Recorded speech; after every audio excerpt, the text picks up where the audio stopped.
Good afternoon, everybody, and welcome to our council meeting today. And let's see, members of the public wishing to address the City Council on items appearing on this agenda are advised to indicate their interest in doing so by submitting a speaker card to city staff or proceeding to the podium one by one at the time an item is considered. Members of the public wishing to address the City Council on items not appearing on the agenda may do so during item 5.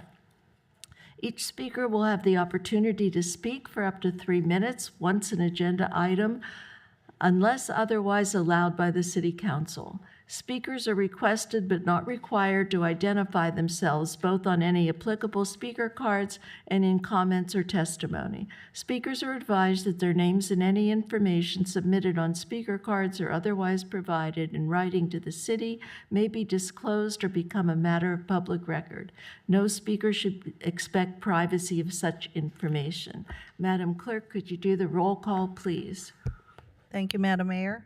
Councilmember Connors. Councilmember Lee. Present. Councilmember Moore. Present. Mayor Pro Tem McCary. Here. Mayor Horn. Here.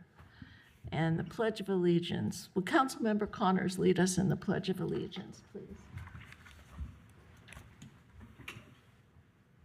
I pledge allegiance to the flag of the United States of America and to the republic for which it stands, one nation, under God, indivisible, with liberty and justice for all.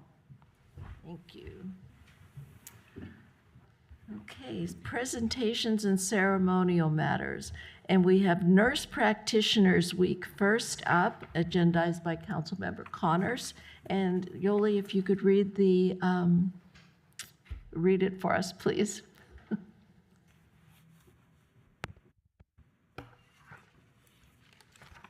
Thank you, Madam Mayor. City of Laguna Woods Nurse Practitioner Week, November 9 through 15, 2025. Proclamation.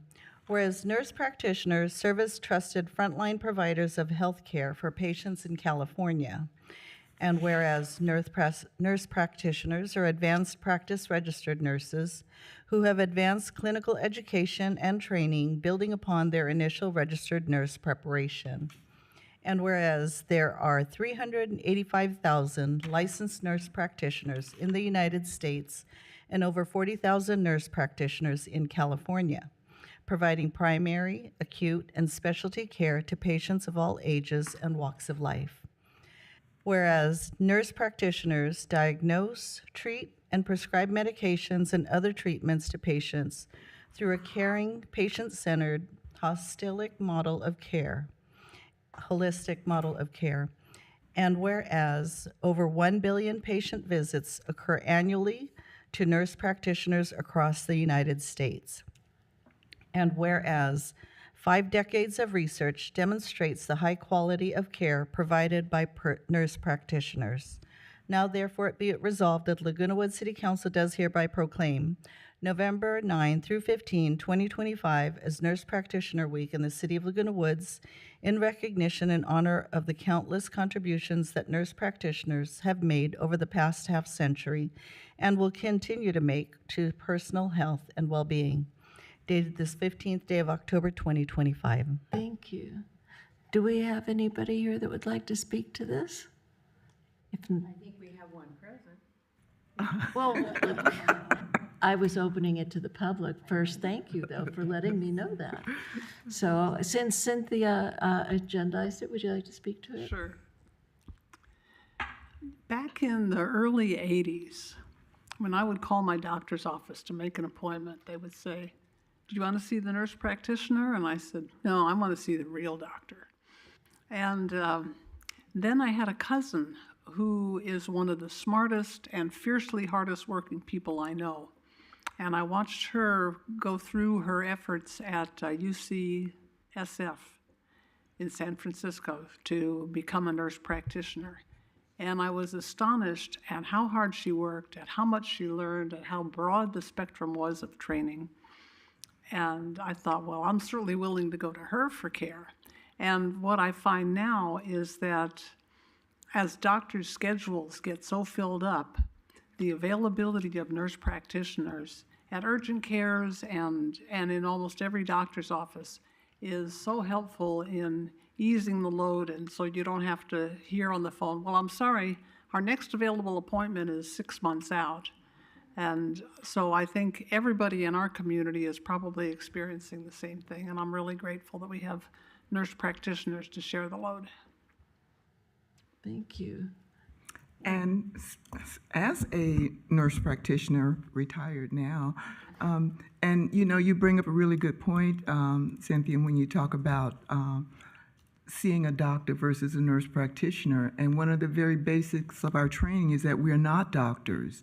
We're not trained to be physicians. We are trained as nurses, and the additional advanced practice allowed us to practice beyond the normal scope and expand our scope. And so we all know that there's a place for doctors, and have never tried to replace doctors. There's also that special place for nurse practitioners where we give you a little bit more time to hold your hand.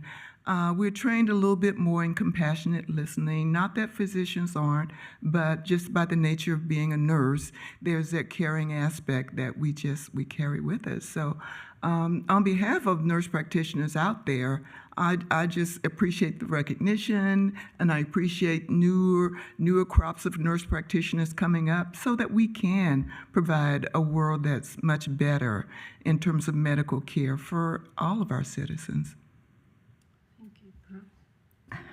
Well, I'm very proud that one of our Mayor Pro Tem is a nurse practitioner.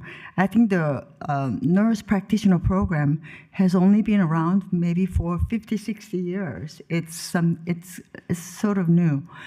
But especially with the shortage of physicians, there are areas that people cannot get to the physicians. Then this role of nurse practitioner can really step up and close the gap, and also provide us the critical care that we need. And I really thank you for your service. Carol? Thank you for the opportunity. I too really pleased to recognize particularly Annie, because she has that background and has been helpful. And where did you think the greatest advantage has been? Has it been in the offices or in the hospitals, or what do you think? I think both, but mainly in the office setting.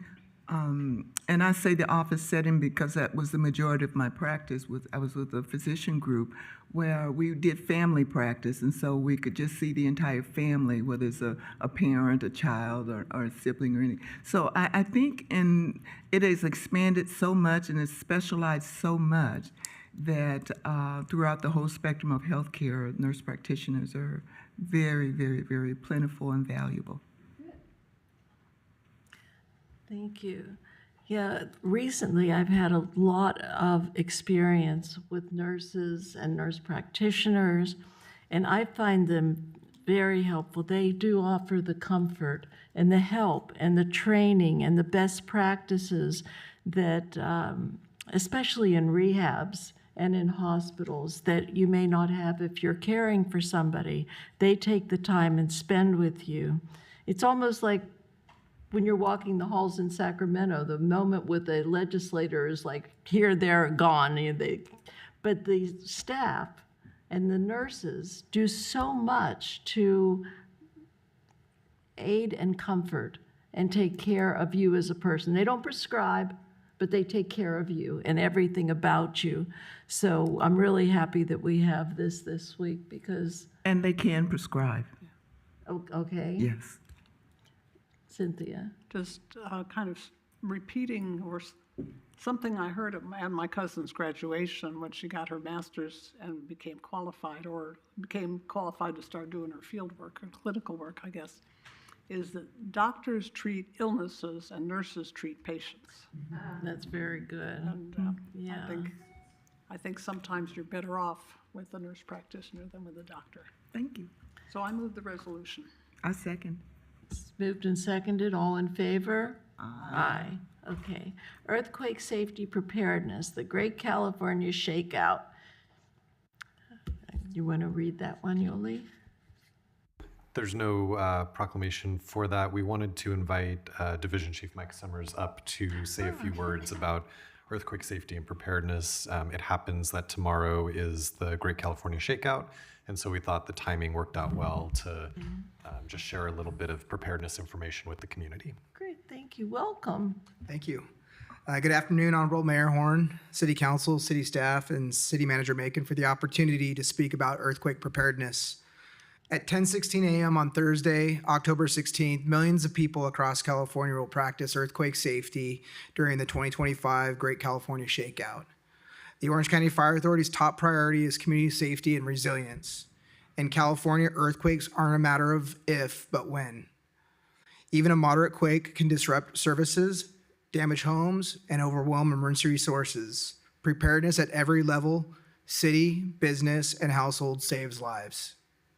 Our region sits in a seismically active area influenced by multiple fault lines. We've invested heavily in response capabilities, but the best way to protect lives is through preparedness before the disaster strikes.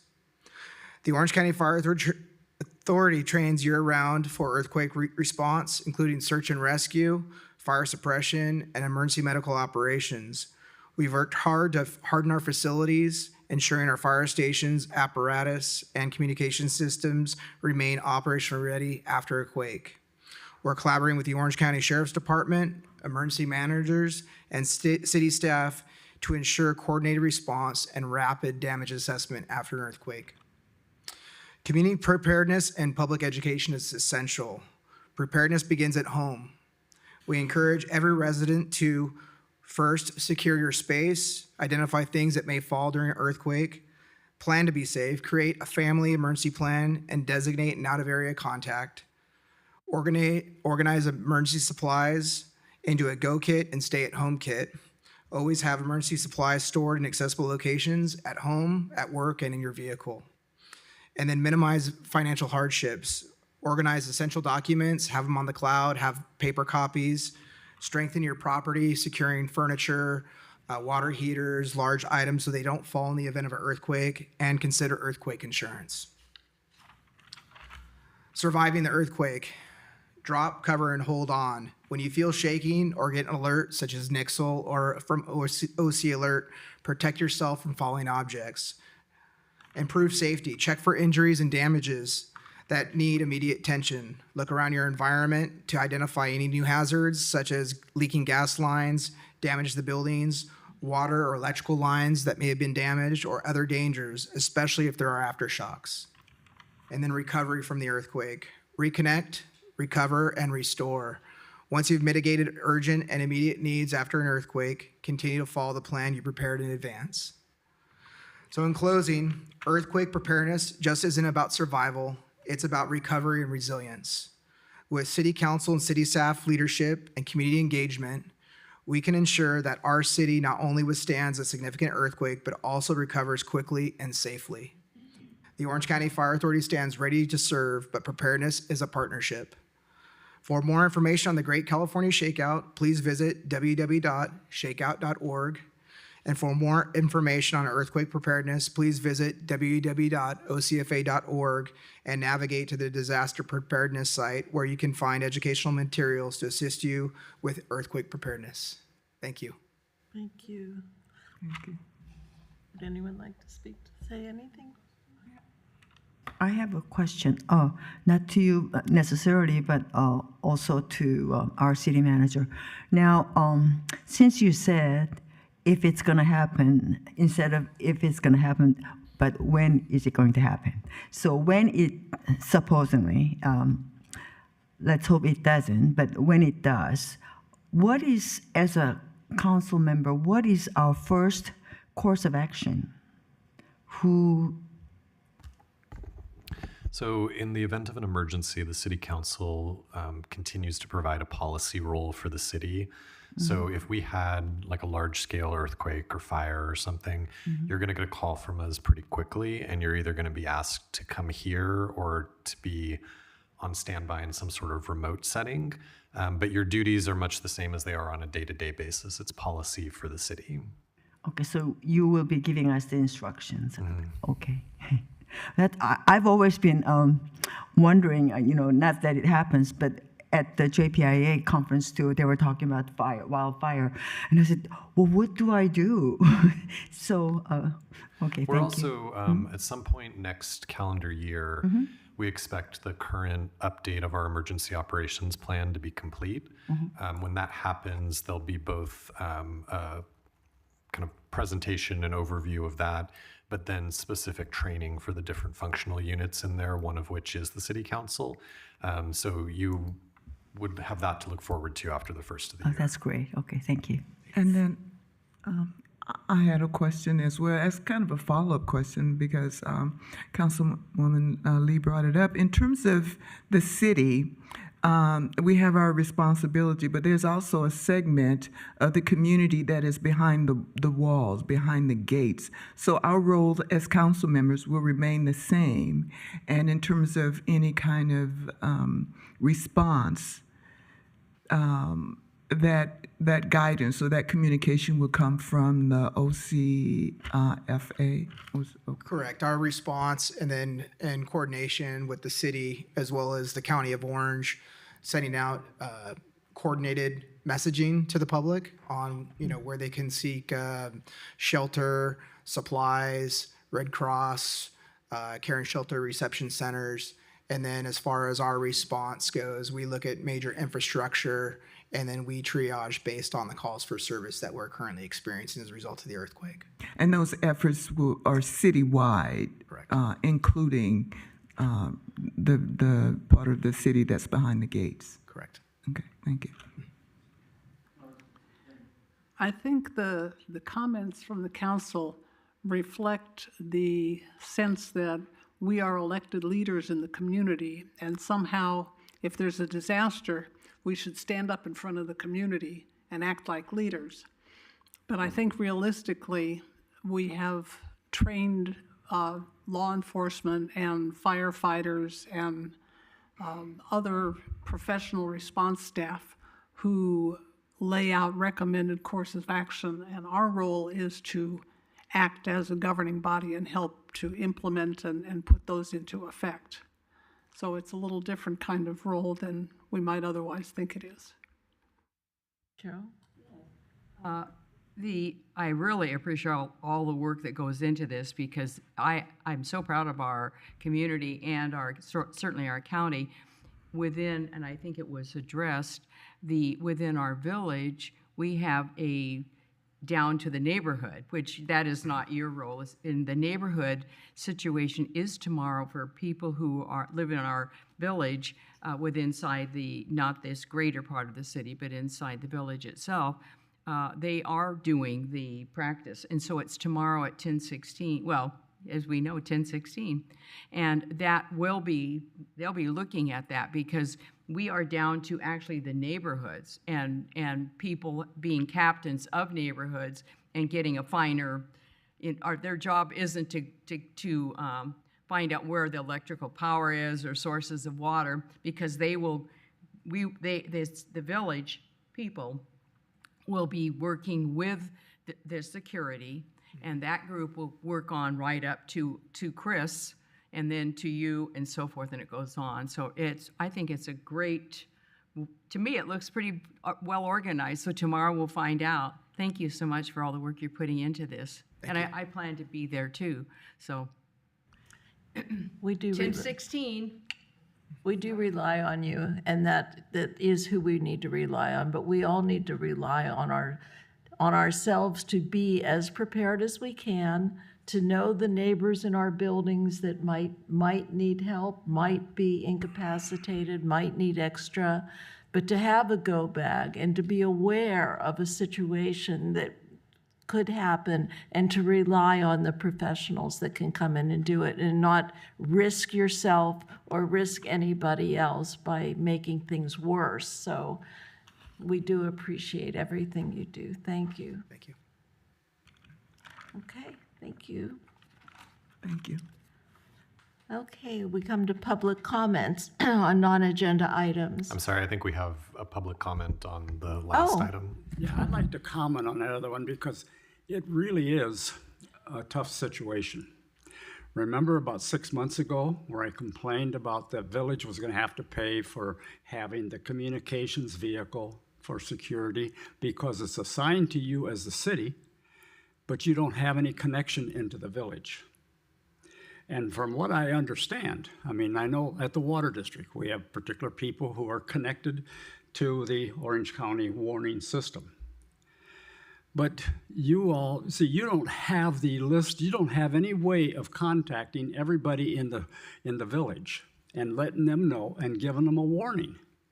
That's I why the thought the coordination with the city is going to be absolutely critical because the city manager, you guys are responsible for that connection, yet it's the village that has to implement. And I think there has to be much more thought about this because it's not so simple. The fire department, they call the city. The city does not have the list of all the residents, where they are, or any of the information on them. That remains private and it's in the community. And so unless that coordination takes place, I know that we've talked about it at the water district. Who are we coordinating with when we got an issue? We're not coordinating with the city when it comes to water issues. We're coordinating with the village because that's where all the issues are. Catherine, isn't Chris coordinating, I believe so, with security? That is the point. Security is down to having the list. He does not, the fire department doesn't have the list of all Well, the I know, people in our but the village. fire department Expect is that. trying to go through Chris, when in reality, the proper contact point for the village is security. I mean, Chris needs to be informed, but to Yeah, give the and- responsibility to Chris, I mean, because the way it's set up, he's given the responsibility of being the one that ensures the Coordinating, contact. are you not, Chris? Yeah, and OCFA also interacts with security. So I mean, I understand what you're saying that like It Alert needs OC, I think this needs to be cleared up because every time I talk to people, I get different, they don't know for sure. And that's because that raises the most confusion. Other cities don't really have it, but we do because 95% of the people reside in a private community. And so all the rest, I mean, you can talk to everybody else, but that's only 5% of the people. I think Chris could address I that. don't know that the people who are actually responsible for the functions, namely myself, police and fire, are confused by the well, let's ask the coordination. fire. Who's he reporting to? Who does he see as the main contact for the city of Laguna Woods? Isn't it our city? The- Of course, he's going to contact Chris. And Chris then has got the responsibility of ensuring that the community then is able to respond. And what if Chris is on vacation? Well, We he have doesn't- protocols for all this. Yeah, Yeah. Okay? doesn't I think alert just us. because you might not be familiar with the specific protocols doesn't mean that they don't exist. Okay, well, maybe tomorrow we can find out how well they exist. I'm just concerned how well detailed it is so that there's a clear understanding. Obviously, from the questions that Pearl had and things, the city council doesn't even fully understand. And I think it's their role to make sure they understand what it is too. Sorry to be critical. I'm in a Doesn't- bad mood today because I don't have any electricity. Well, preparation is paramount, that's for sure. Yeah. Doesn't Alert OC have a reverse 911 list that everyone can register with and would get a call? And we have someone else. They can register with it. Alert OC is a reverse 911 Yeah. system, so it uses the E911 landline telephone database. But yes, it does exist. The other thing that I'll just again mention is that the city has been in the process of updating its emergency operations plan for a little bit of time now. That'll be complete next calendar year. And like I said earlier, we'll have more training and public education opportunities at that point. But I want to be clear that the city both has a plan and can, if I'm on vacation, I promise you things will go on. So, Thank you. yeah, next public commenter. Hi, my name is Allison Vincent. I live over by Clubhouse 4. I just kind of want to jump in now because even though it's technically probably not part of the agenda, it's close to what we're talking about. I'm here as a member of the disaster preparedness group from the Woods. At our last meeting, we had people from Memorial Care, since they're also our neighbors. I am also a member of the Amateur Radio Club. I am a technician level. I am working on my general, so hopefully I can get up on RESAs soon. I understand it's been a long journey between the city council and VMS to try and come up with this coordination. But one of the things that I am CERT certified from San Francisco. Now, San Francisco obviously is in a much different financial position than Orange County, being a city-state. We didn't have CERT, we had NERT, we had Neighborhood Emergency Response Teams, and I was a coordinator for District 5. As such, I think there might be some confusion as to what CERT's goals are, and maybe that's why we don't have a CERT program. I'm not really sure. The main thing about CERT is to make sure we don't need every person to come figure out where we live and what we're doing and who has what.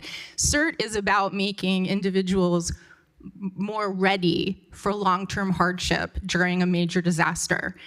So it is troubling that there's only 4 cities in Orange County that don't avail themselves of CERT money, and we're one of them. So I'm just here to put it out. Look, what do I need to do as a resident to help get the board over there to work better with y'all to try and get that all done. The disaster preparedness group is doing their best, but they are employees that have other focuses and goals and things that they have to do. It's a very small part of their overall responsibilities, and it's kind of unfair to put an entire city management on their 2 shoulders. These women that have volunteered through their work. So I am not asking you guys for anything other than to tell me what you need me to do to help coordinate that. So that's all I'm putting out there. Let us know what we can do. There's a lot of us now, I think, on the disaster prep, and a lot of people are interested in something like CERT. If not CERT, something like CERT. So just let us know. Thank you. And I can just briefly respond to that. And Allison, I'm happy to have a conversation with you offline as well. But the city had CERT for 3 to 4 years. We tried it. We used outside money. We actually received a state grant for it. I can assure you that the reason we don't have CERT right now has nothing to do with finances. It has everything to do with we tried it for 3 or 4 years and it failed.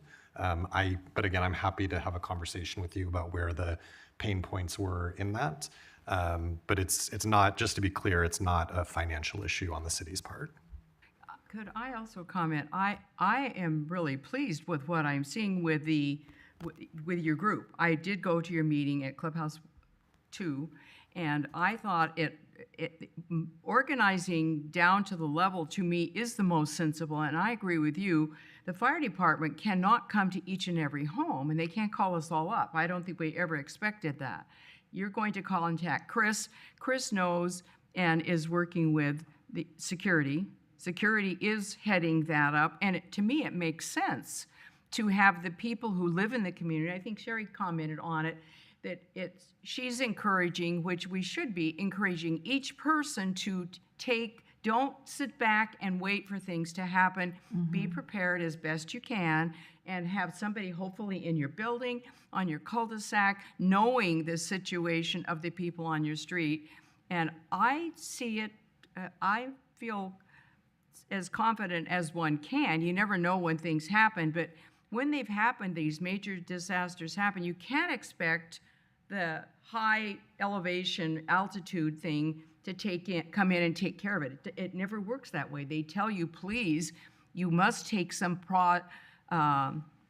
participation in your own safety, and I think that's where we're headed. And I very much appreciate all the work you're putting into it.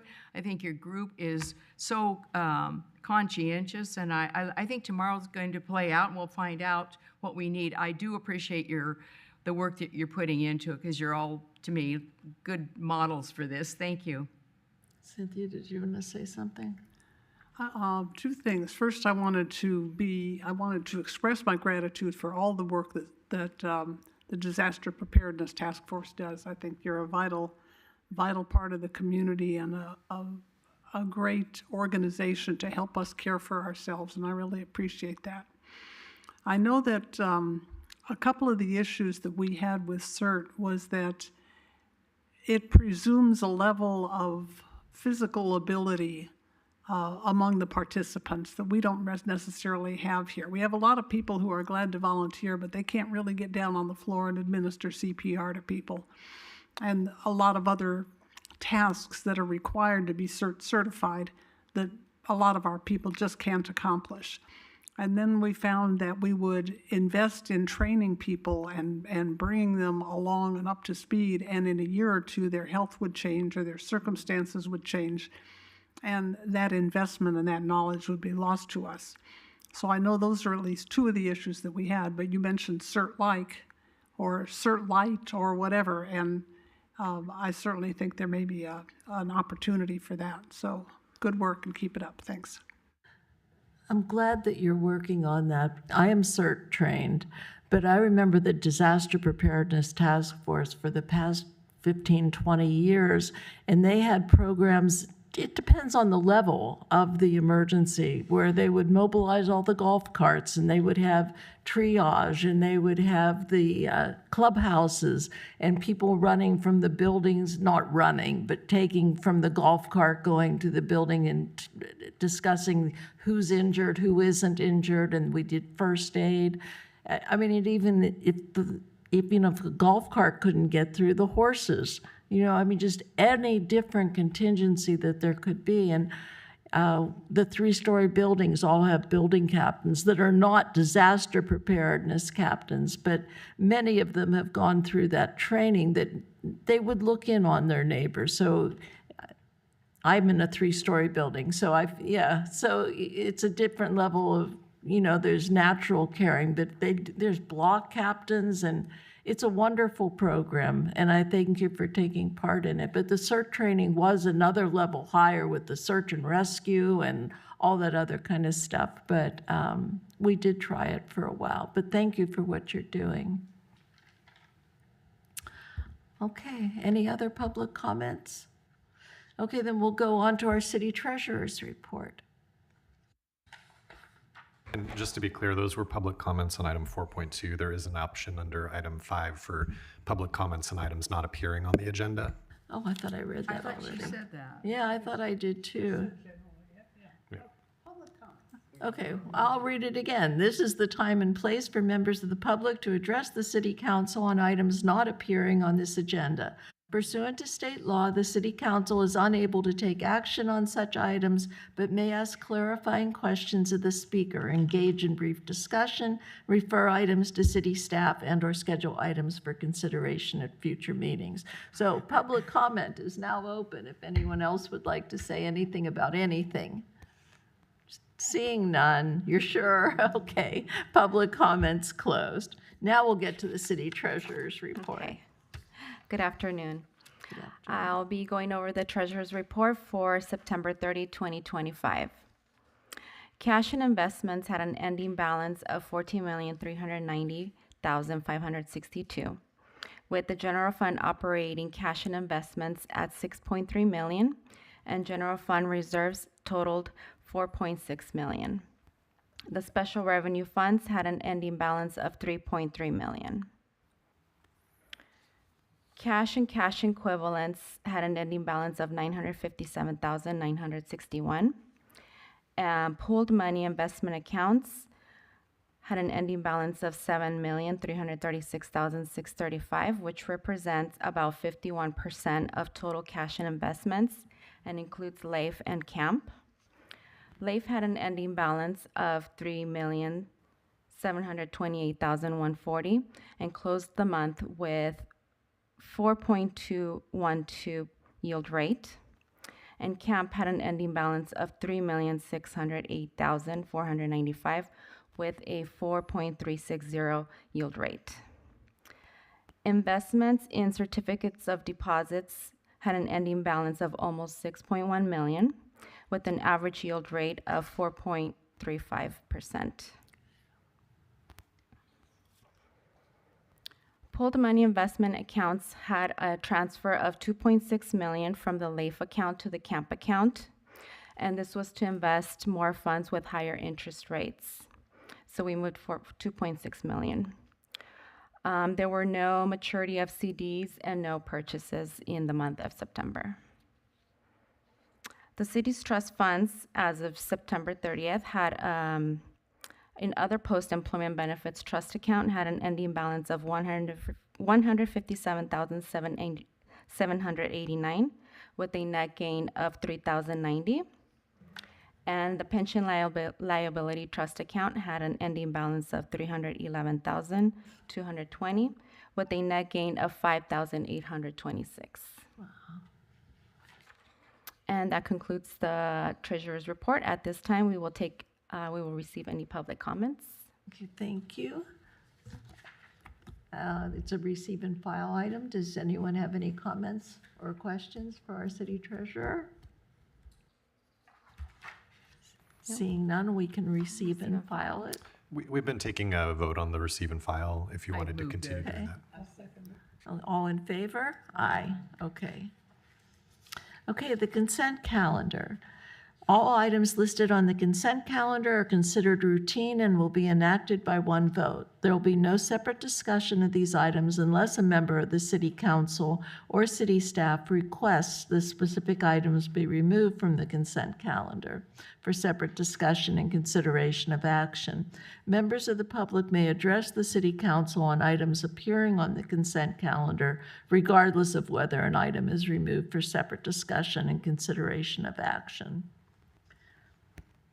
So, does anyone have anything they would like to remove or discuss on this consent calendar? I move the consent calendar. Thank you. All in favor?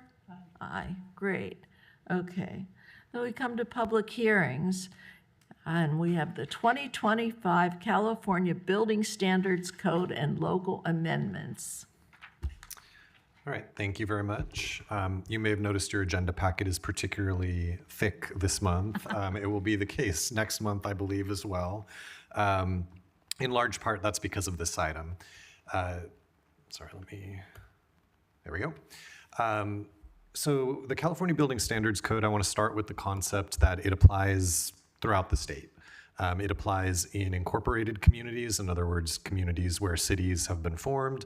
It also applies in unincorporated communities. So even if the city of Laguna Woods didn't exist, the California Building Standards Code would still apply in Laguna Woods. It would simply be enforced by the County of Orange instead of the city. It's a statewide uniform set of codes meant to ensure that a building constructed in Northern California is constructed just as safely as a building in Southern California, and so forth. Consequently, local agencies, be them cities or counties, have no ability to just wholesale waive the California Building Standards Code. We don't have the ability to waive provisions we find particularly redundant or unnecessary or costly for someone to comply with. They are adopted at the state level. They apply statewide.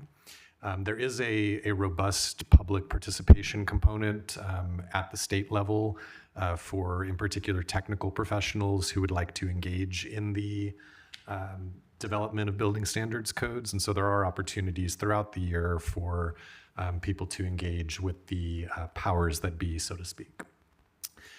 When local agencies make amendments to the California Building Standards Code, state law limits them very, very specifically to generally issues addressing local climatic, topographical, or geological issues. With respect to the California Green Building Standards Code, we can also address local environmental concerns. But again, it's safe to assume that we cannot make the code less restrictive than it already is. We can simply tailor very narrowly portions of the code to address very specific local conditions for which findings are required.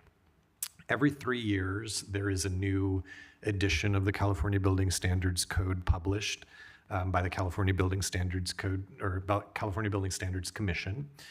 We are currently operating under the 2022 California Building Standards Code. That took effect on January 1st of 2023. What we're here today to talk about is the next iteration, the 2025 Building Standards Code. That will take effect on January 1st, 2026. Notably, the code takes effect January 1st, regardless of what the City Council does today or in November. No matter what happens, city staff are required to start enforcing the 2025 building code on January 1st of 2026. Now, the California Building Standards Code includes a variety of codes within it. So it's a compilation of 13 different codes. This year, there's a new code as part of it. It used to be that all of the fire-related regulations were included in the California Fire Code. In this year's edition of the code, the fire code has been kind of split out into two separate codes. You still have the California Fire Code, and then you have the new California Wildland Urban Interface Code. Our practice in the past and what we're recommending today has been to adopt the California Building Code by reference. That basically identifies in our municipal code the version of the code that we're under.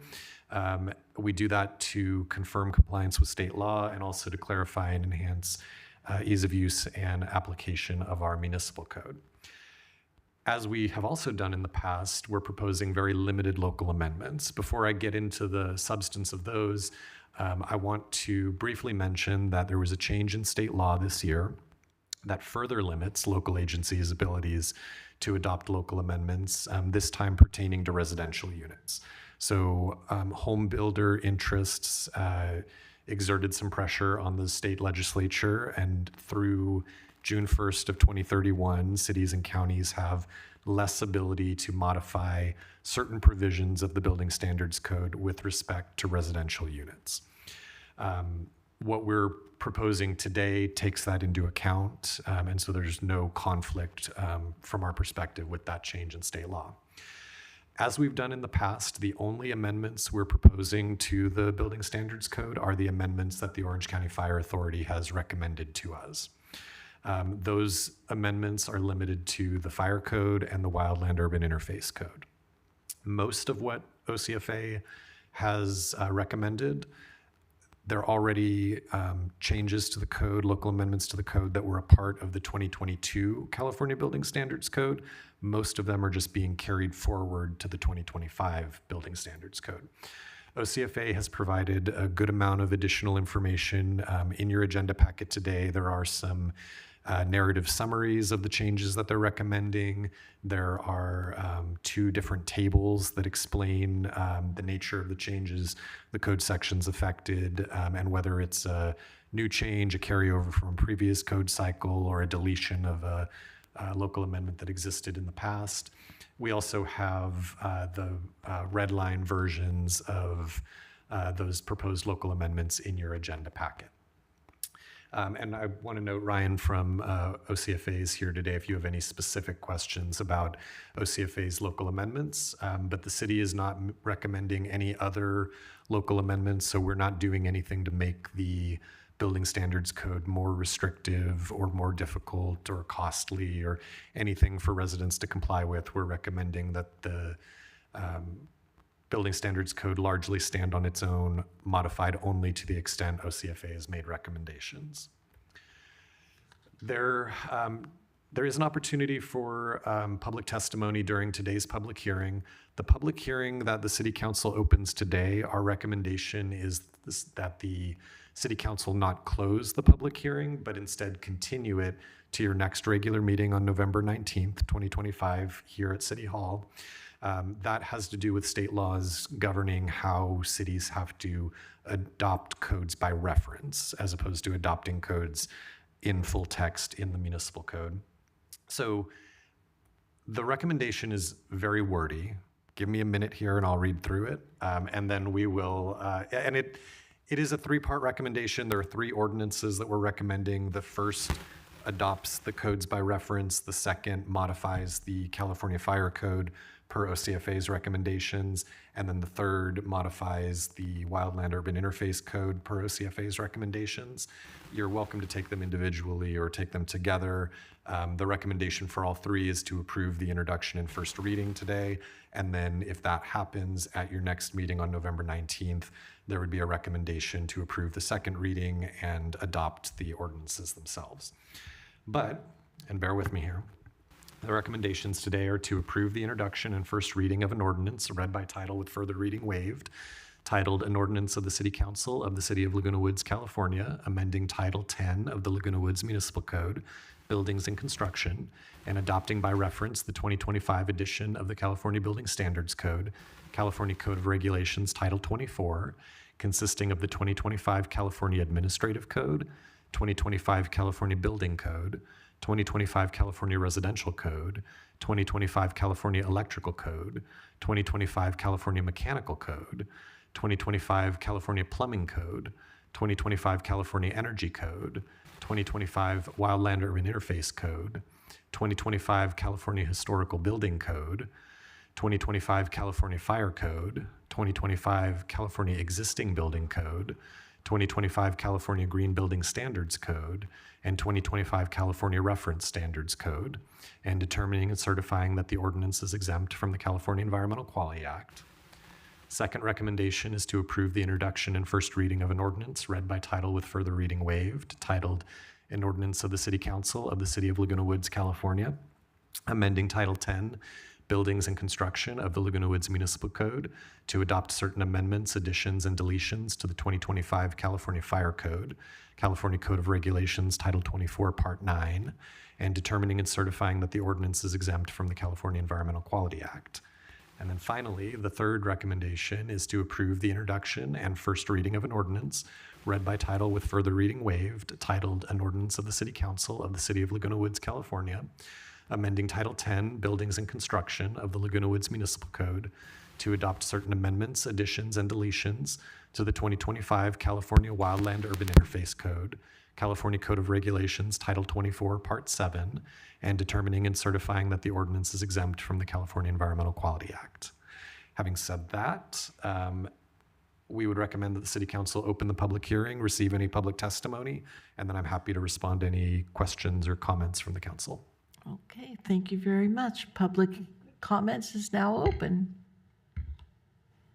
I'd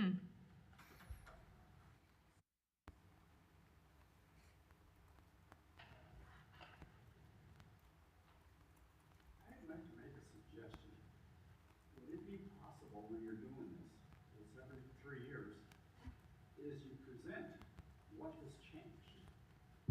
Just list, so we know, because when you look at that thing, I mean, there's so many documents, and try to remember what we read 3 years ago, and now what's here.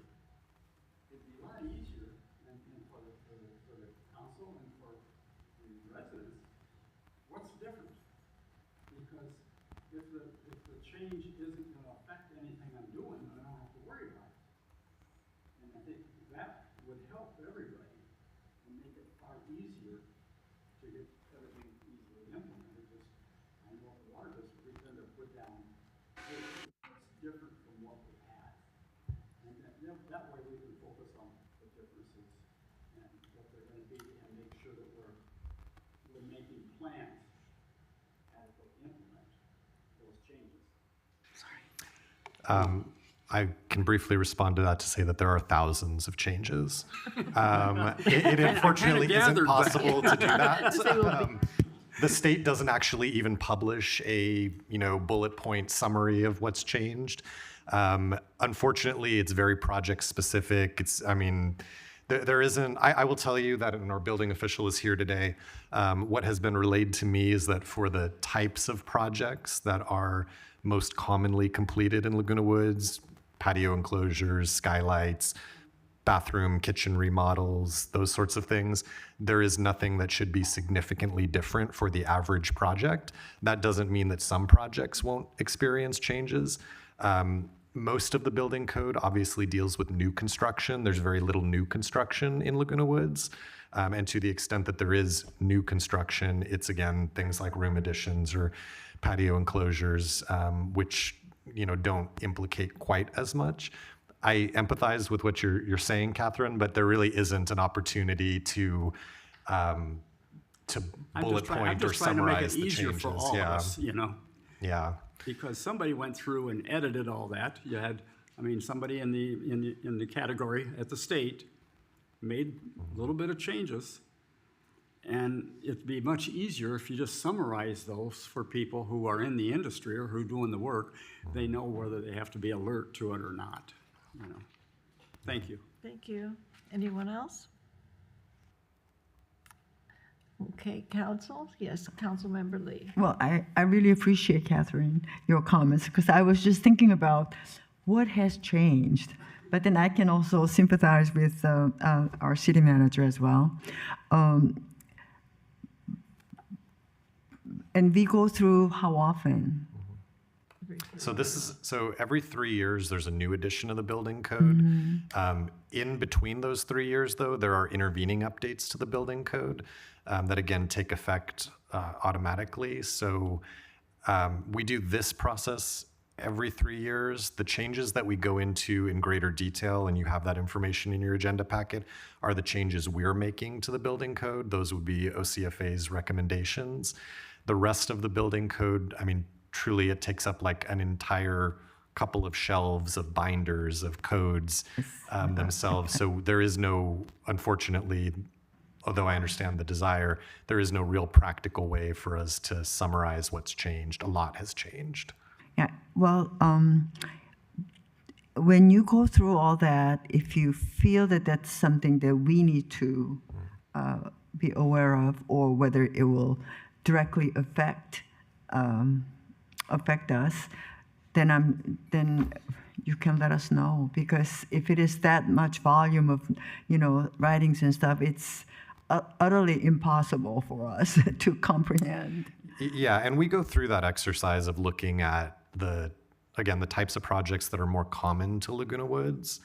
But the way the building code works, if you and I are both renovating our kitchens and baths, it is possible that because your building is different than my building, that there are standards that apply differently between us. So it's not, we look at kind of the 80 percentile of like, this is most of what we see here. These are the typical types of projects.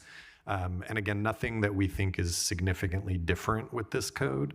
Where you're gonna see more of the changes is if we have ground up new construction. There are lots and lots of things that are different between the 2022 cycle and the 2025 cycle. But as a community, we see more of the kind of rehabilitation of existing structures. That seems to be, generally speaking, equivalent to what the requirements have been in years past. Councilmember Connors. I'd like to ask a couple questions to our building official, because he's the one in charge of enforcing these things. Chris, do you want to come up to the podium?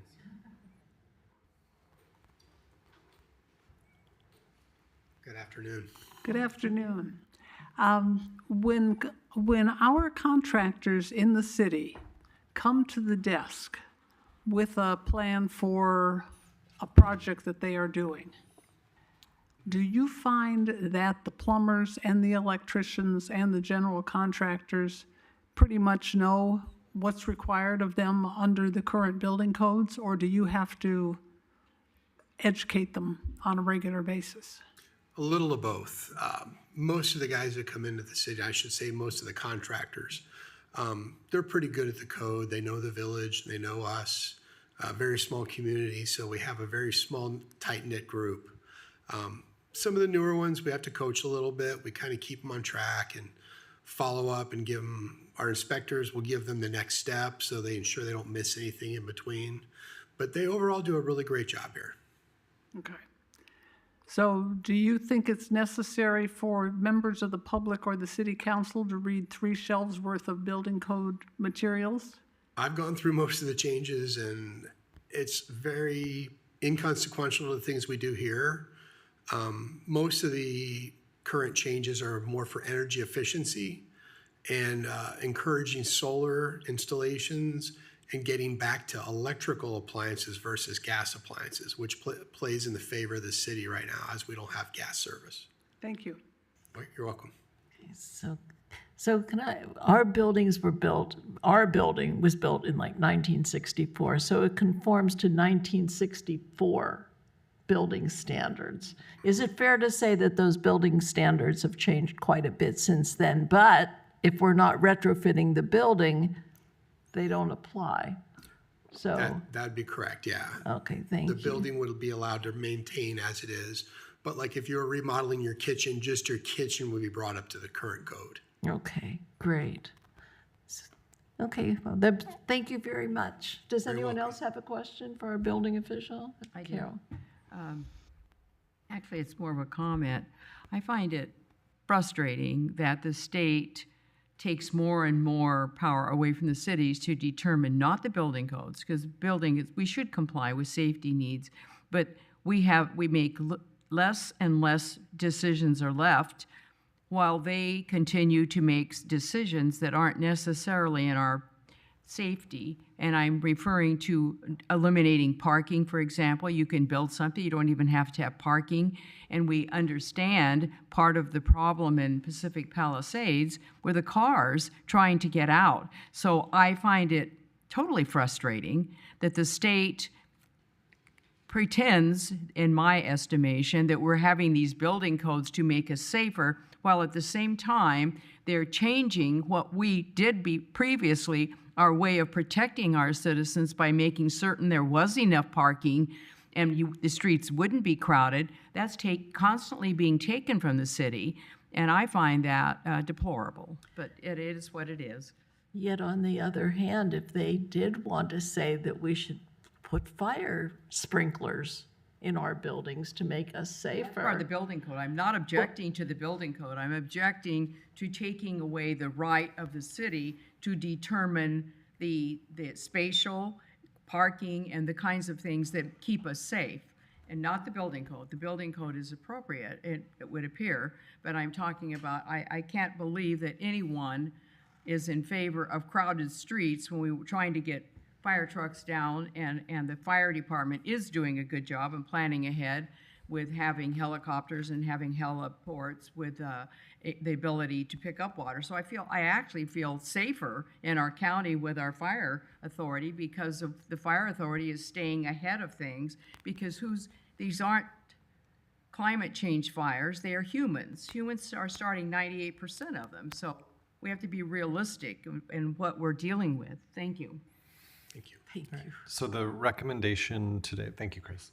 The recommendation for the council would be items 4 through 7 on the agenda. That would be continuing the hearing and then adopting or approving the first reading We have a and motion introduction for of the three. We need a motion do to need a approve the motion, first yeah. reading. I second the first reading. Yeah, so that's 4 through 7 on the agenda. We have a first and a second. All in favor? Aye. Aye. Right. Okay. And again, that will return to the city council at the meeting on November 19th for the second reading and consideration of adoption. And there'll be an opportunity for the public testimony to be continued for the public hearing as well. Thank you. Okay, so item 8.2, a conditional use permit. A request by A&S Engineering for approval of a conditional use permit amending conditional use permit CUP 1505 related to the redevelopment of an existing automobile service station at the property located at 24362 El Toro Road, the mobile station. Yes. In this one instance, I significantly abbreviated the agenda title on the screen today. Okay. We are here talking today about an application for a conditional use permit. Before we get into it, I want to, and we had this note in the agenda packet as well, I want to note that the proposed conditional use permit does not approve any signage. And so you're going to see various illustrations on the screen today. You saw plans included in your packet. There is signage included in those drawings. That is not something the city council is being asked to approve today. The property owner who's here today is aware that they need to submit a sign program application prior to putting up any signage at the redeveloped gas station. So just wanted to start with that disclaimer. The property that we're talking about today, 24362 El Toro Road, is just west of City Hall. So this is the mobile branded service station at the southeast corner of El Toro and Moulton. The property owner is G&G Fuel LLC, a California limited liability corporation. The applicant is A&S Engineering. Both are present today. Can Ahmad raise your hand? And then there we go. All right. So if you have any questions for the applicant or the property owner, we can entertain those today. The request in this case, if I take you back to February of this year, the City Council unanimously approved conditional use permit CUP 1505, which provided for the redevelopment of the automobile service station, which is the term our code uses for a gas station. That CUP approved a couple of different things, but for the purpose of today's discussion, it's probably easiest to think of that as the CUP that approved getting rid of the automobile repair use and allowing the convenience store to expand into the former vehicle bays and maintenance space of that building. So subsequent to CUP 1505 being approved by the council, the property was sold. The new owner, G&G Fuel LLC, has indicated to us that they plan to proceed with everything that the previous owner had approved as part of the previous CUP, but they would like to modify portions of it. So we're here today to talk about modifying portions of that previous CUP. And as with any conditional use permit, what the City Council approves for a conditional use permit applies both to the proposed use of the property and then eligible successors at the project location. So I just want to start by orienting you to the service station. So this is looking at it from the corner of El Toro and Moulton. To the left, kind of behind the station, is City Hall. So that's where we are today. And if you go immediately behind the service station, that is the Aldi building and the Willow Tree Shopping Center.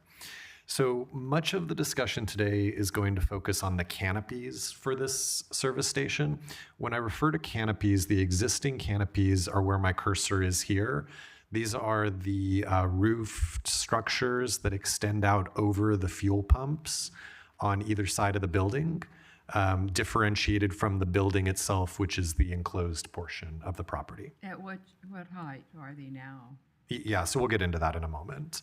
Okay. So these canopies are what we're going to spend most of today talking about.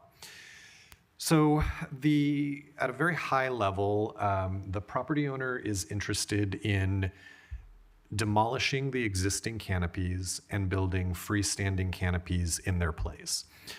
This image here, and this was included in your agenda packet as well, gives you a basic view of the elevations and how that would interact with the existing building.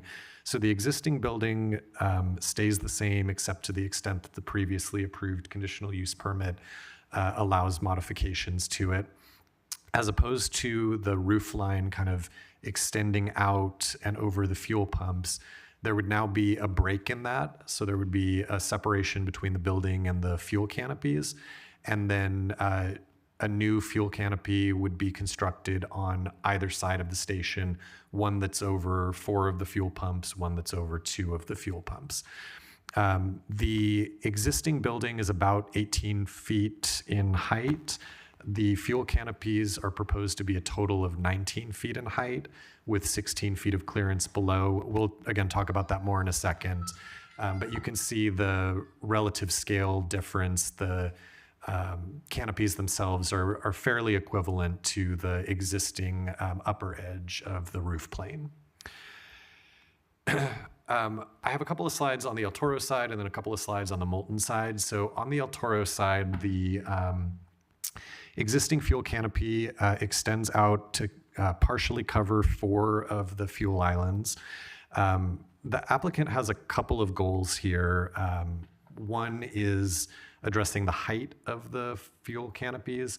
The other is addressing the overall area of the fuel canopy. So with respect to height, the current canopies are 18 feet or thereabouts. It kind of varies depending on where you're standing on the property, but generally speaking, they're 18 feet from the ground to the top of the roofed structure. That's to the highest point. Yeah, the highest point of this, so like right up here. The clearance under that is actually significantly lower, which is most of the problem that the property owner has. So the clearance, depending on where you're standing, is about 14 feet, 9.5 inches, or 9.25 inches.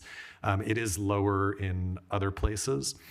That has to do with the way that the canopy is built. There's kind of like a cross-beam structure underneath it. So even though there's 18 feet in height on the canopy, if you're in a vehicle and you're driving through it, there's a much smaller envelope for you to drive through.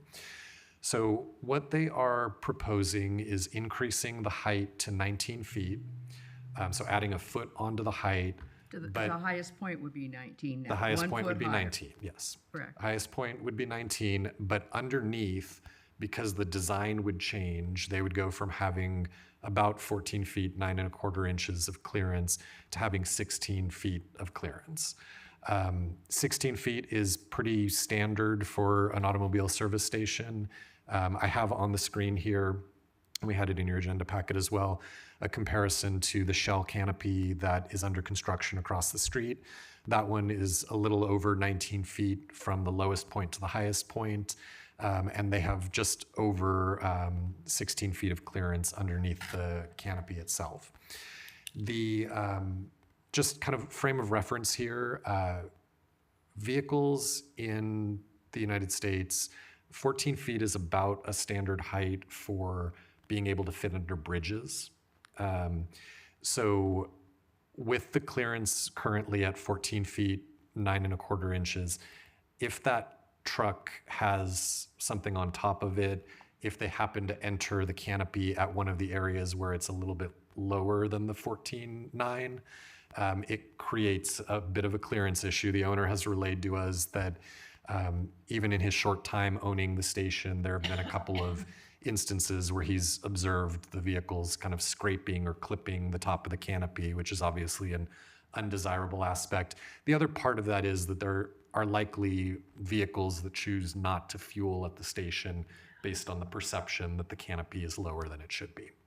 So the image right there is what's out there currently, and then again, the image on the right, and ignore the signage because that's not a part of this approval, but that shows you kind of what they're looking at design-wise. Again, freestanding. The other piece of this, aside from height, is the actual coverage of the fuel islands.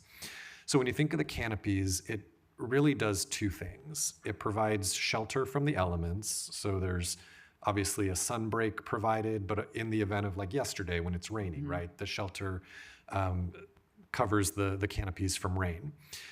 And then underneath the canopies, that's where the lighting is for the fuel islands themselves. So if you look at the picture on the left, you can see that the fuel canopies don't actually fully cover the fuel islands. A portion of each of those fuel pumps and then the edge of the fuel island itself sits outside that shelter. So if you're getting gas there and it's raining, you're very likely getting wet. If it's night and you're there, the lighting is not as even and wide underneath the canopy as it would be if the canopy more comprehensively covered the fuel islands.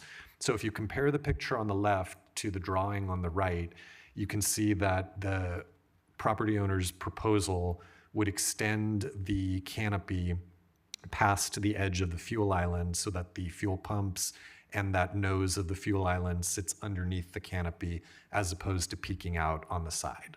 That is the same situation, that's the same situation on the Moulton side of the property.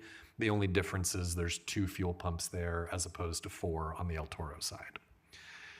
So this is an aerial view. These were also in the agenda packet. We've marked it up a little bit to make it a little clearer what would be happening under this proposal. For the current canopies, the red line is the current canopy or thereabouts. You can see that the fuel pumps, which are these elongated shapes here and at the bottom, you can see that they peek out the side of it and that the canopy itself is currently connected to the building. As proposed, the canopy would be disconnected from the building, so you see the gap over here, and then it would be widened in order to pick up the area necessary to cover those 4 fuel islands and pumps. The same situation is true on the Moulton side. Again, it's a smaller configuration. There's only two pumps there. Heights are the same on both sides of it. Similar situation where the fuel pumps peek out the side. On this one, there's a bit of an orientation change. So because of the way that it's built right now, because it extends from the building, it looks to be kind of more perpendicular to Moulton. As proposed, to get the coverage right and to disconnect it from the building, it almost adopts like a parallel to Moulton build, where it extends more north and south to be able to cover the north and south fuel islands on that side. In addition to the canopy modifications, outdoor storage is addressed in this proposed conditional use permit. There is an existing propane storage cage, that's this gray cage in the picture here, on the property. The previous CUP didn't contemplate that this would remain on the property. The current owner is interested in continuing to sell propane at the gas station. And so this conditional use permit would allow a 9 square foot area adjacent to the same frontage of the building to be used to store either propane, firewood, ice, or sandbags. It would be in a slightly different location than shown here. It would more or less be at the edge of the building. So right now it kind of sits just past the edge on that raised sidewalk area. It would be moved to the right a little bit, as shown on the plans in the agenda packet. And the conditions of approval would allow for the sale of propane. Those other items would allow it either in open storage, in a caged storage structure like this, or in a vending machine structure. There are propane vending machines that are more self-service. They have a little keypad there that allows you to make your payment and then unlocks a propane tank. All of that would be limited to 9 square feet, so it's probably unlikely that there would be propane, firewood, ice, and sandbags sold concurrently, unless there was some very impressive way to fit that all into 9 square feet. Right now, the propane cage is approximately 9 square feet, so the idea would be, at least in the short term, to just allow that propane cage to stay on the property. There is a public hearing today, opportunity for public testimony. After the public hearing, staff's recommendation is to adopt a resolution titled "A Resolution of the City Council of the City of Laguna Woods, California, approving conditional use permit CUP-2025-006 to amend conditional use permit CUP-1505 related to the redevelopment of an existing automobile service station at the property located at 24362 El Toro Road, Laguna Woods, California, 92637, and determining that the conditional use permit is categorically exempt from the California Environmental Quality Act pursuant to Section 15302 of Title 14 of the California Code of Regulations. That resolution includes staff's proposed conditions of approval on the property, as well as the precise plan of development and so forth. So before I turn it back over to the mayor for the public hearing, I want to ask if either the applicant or the owner want to say anything at this point. You're good? Okay. So with that, I'll turn it back over to the mayor for the public hearing. Thank you. Okay, public comments now open.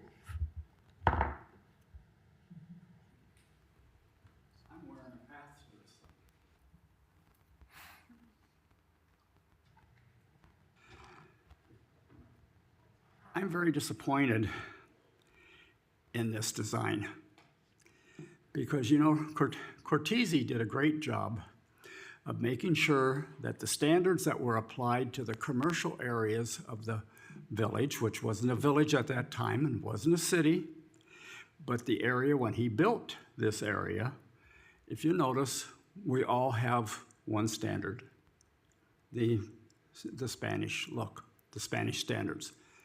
Last year, you guys, we talked about it, and you passed design standards for the village. This is wild because it's nowhere near complying with the design standards. The existing building does, if you look. And that obviously was when those buildings were built. Cortese was still in control. Now, this has been taken over by you guys. You need to really be serious about what the design standards are for the city and make sure that they're going to comply. Now, I agree, the Shell station got away because we didn't have the design standards at that time, if I recall because it was, I mean, I remember, clear, I remember bringing it up to you, and that was probably a couple years ago when that occurred. And just because we allowed one to be built doesn't mean that we should allow a second one to be done, or you're going to totally lose control of the design standards in this community. And we look for you all as our elected representatives for this, for the commercial areas of the village, to take the action that's appropriate and reject this design. They're still going to use the little tiles, the little red tiles. There's not any tiles there. That's only on the roof. What they're taking out is that which was already there. As you noticed, I agree, didn't have quite the clearance because it's only about 14 and a half feet.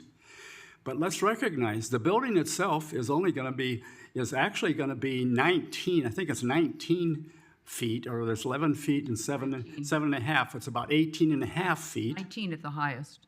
Well, and what he's building is going to be taller than that. It's going to be taller than the building. I'm sorry to be objecting in this manner, but I think you've got, the role is to set design standards and make sure people comply. I mean, that's the same reason you have the inspections for plumbing and everything else. You set standards and you make sure they're complied to. Now, I feel sorry for the gentleman here because he just bought the facility. I don't know whether he had investigated, did our city have design standards that might limit his ability to make changes that he would like to make. So, but I think you really have to look at this very, very seriously, because otherwise you're going to lose control. And people are going to build whatever they want to build in the commercial areas, and actually you're going to destroy then the whole concept of design control. Remember, we talked about San Clemente and how hard they worked to make sure that any building that went into San Clemente, particularly in the old part, complied with the design standards that were historical Spanish. Thank you. I If I think could when Ross go ahead. Let me just briefly respond and clarify before the council engages in discussion that the city doesn't have design standards for commercial properties. The city adopted design standards for new residential development, so we also don't have design standards for Laguna Woods Village. Having said that, if the council has concerns about the architectural or aesthetic appearance of the property, you do have the ability to require changes to it in furtherance of addressing the findings that you're required to make should you approve it. So you do have some discretion on the aesthetic and architectural side. I just want to be clear that there are no like black and white design standards that you have to apply to the project. Thank you. And at the time, I don't think there were vehicles that needed to pass under that height. And it only makes sense to change when they're, I don't think it's the height that she's referring Oh. to, though. She just wants tile, she wants the tall thing to look better. A uniform look for the city is what she was referring to.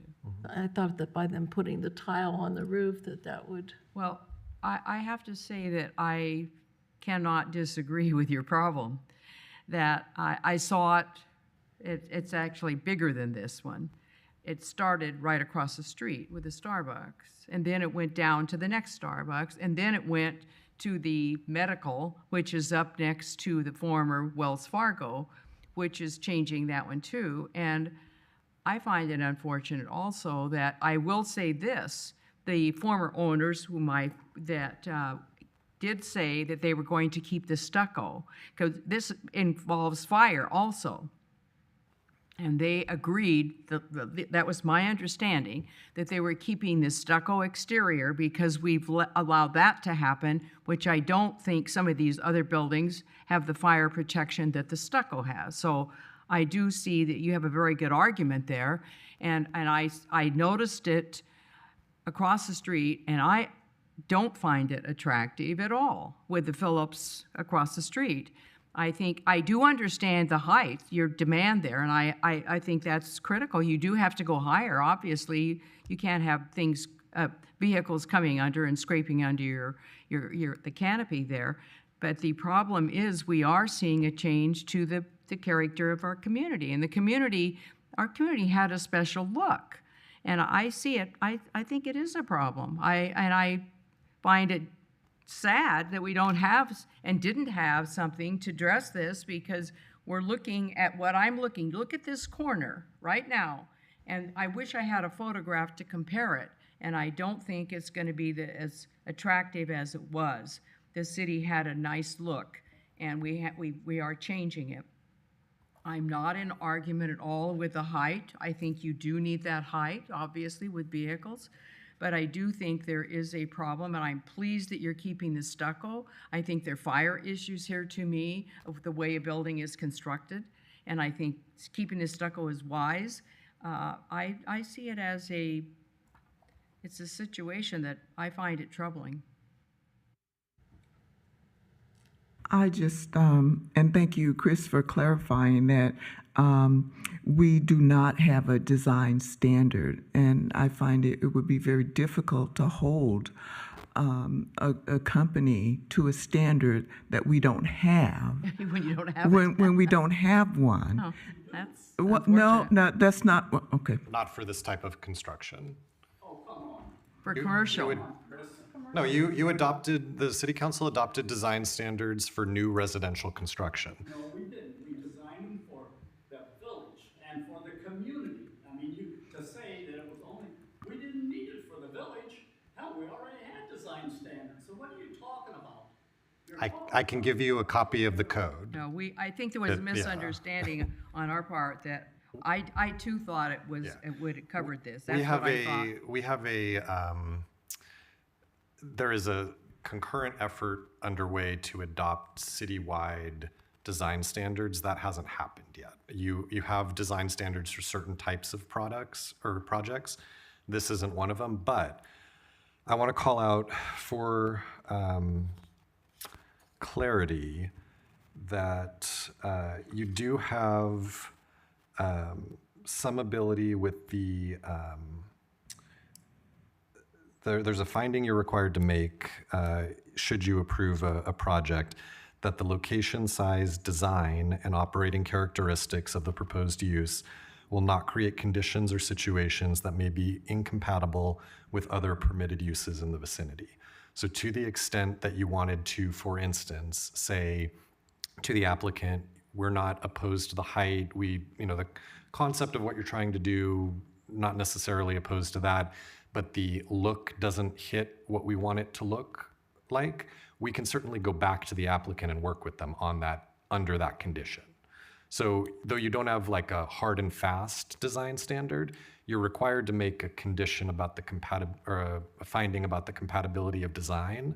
We can certainly have that discussion with the applicant and try to refine a design that would be more fitting with what the council has in mind for the intersection. So it's not an impossibility The by problem I any have means. with that is, and I think you brought it up, I've heard it, at least I thought I heard it that way, we have a station across the street. So we're going to take these people and say, we have a different rule for you than we did for them. I would have trouble with that. That would, to me, would be an inconsistency. I think it depended what you were trying to change design-wise. The station across the street, well, there's two stations, right? So the Arco AMPM has a red tile roof atop its freestanding fuel canopy. That sits behind the building. The Shell station being constructed north of this property doesn't have a red tile roof as part of it, but does have heavy use of stone veneer elements on the property that have not yet been installed. It dramatically changed from what it was previously. If you recall, when I saw it and I saw the building being demolished, I have to tell you, I was heartsick because I thought, wow, I really hate to see the building go. Then when I saw what was coming, I have to tell you, I was heartsick again. I thought, wow, this is not at all what we had previously. But I find that troubling that we've allowed a situation with the Shell, and now we have this. Now here we are. I find it it is changing the character of the community, and it's unfortunate. I don't know how you address it, but I think we're in a dilemma here. I think that to the extent you wanted to address it, the two other gas stations at the corner have a much heavier use of stone or tile than this property does. And I don't think that the property owner or the applicant are opposed to considering aesthetic changes. Ahmad, do you want to come up and chat? Ahmad is the architect on the project and the applicant as well. Good afternoon, council members. My name is Ahmad Gaderi with ANS Engineering. Just listening to the comments in regard to the architectural style of the canopy. As Chris mentioned, one of the biggest reasons why we're spending the funds to replace the canopy is gets hit constantly, even at least once a month. And these are older canopies. And the more it gets hit, the more difficult it is to repair it, because it was like you guys discussed the building code. It was 1950s when this canopy was built. So we have to take care of the canopy and replace it. Regarding the reason why it's flat is because we wanted to make sure it doesn't extend beyond the top of the existing building, because it looks out of proportion if it's taller than the existing building. So if we go and add we have to have a clearance, number one. Then we have to have a soffit for, whether we get the sign permit or not, but some sort of a color on the canopy for the brand. But if we go in and add the mansard roof on it, A, it looks top heavy, and B, it's going to be about 3 to 4 feet taller than the existing building, which kind of looks out of proportion. And now, we don't have a problem maybe putting some cladding on the column, put some nice cladding on the column, make it, add the stucco that we have on the building, put it on the canopy column, make it a little bit nicer, with, match the building. But adding tile on top of the canopy will definitely, I guarantee you, when you take a look at it, it's going to be way too big in comparison to the existing building. Again, we're here to work with you guys and hopefully get the approval, because we're starting on the other portion of the project within a month. And we really need your help to hopefully get this canopy approved so we can do that at the same time, not shut it down again and do it. So again, I'm here to answer any questions. Hopefully that helps you a little bit. So. Thank you. Sure, thank you. Go ahead. I want to address some of the comments. First, Catherine, I think you need to be clear that that what we passed before applied to new residential construction. It didn't. Well, you can read it and then you'll know.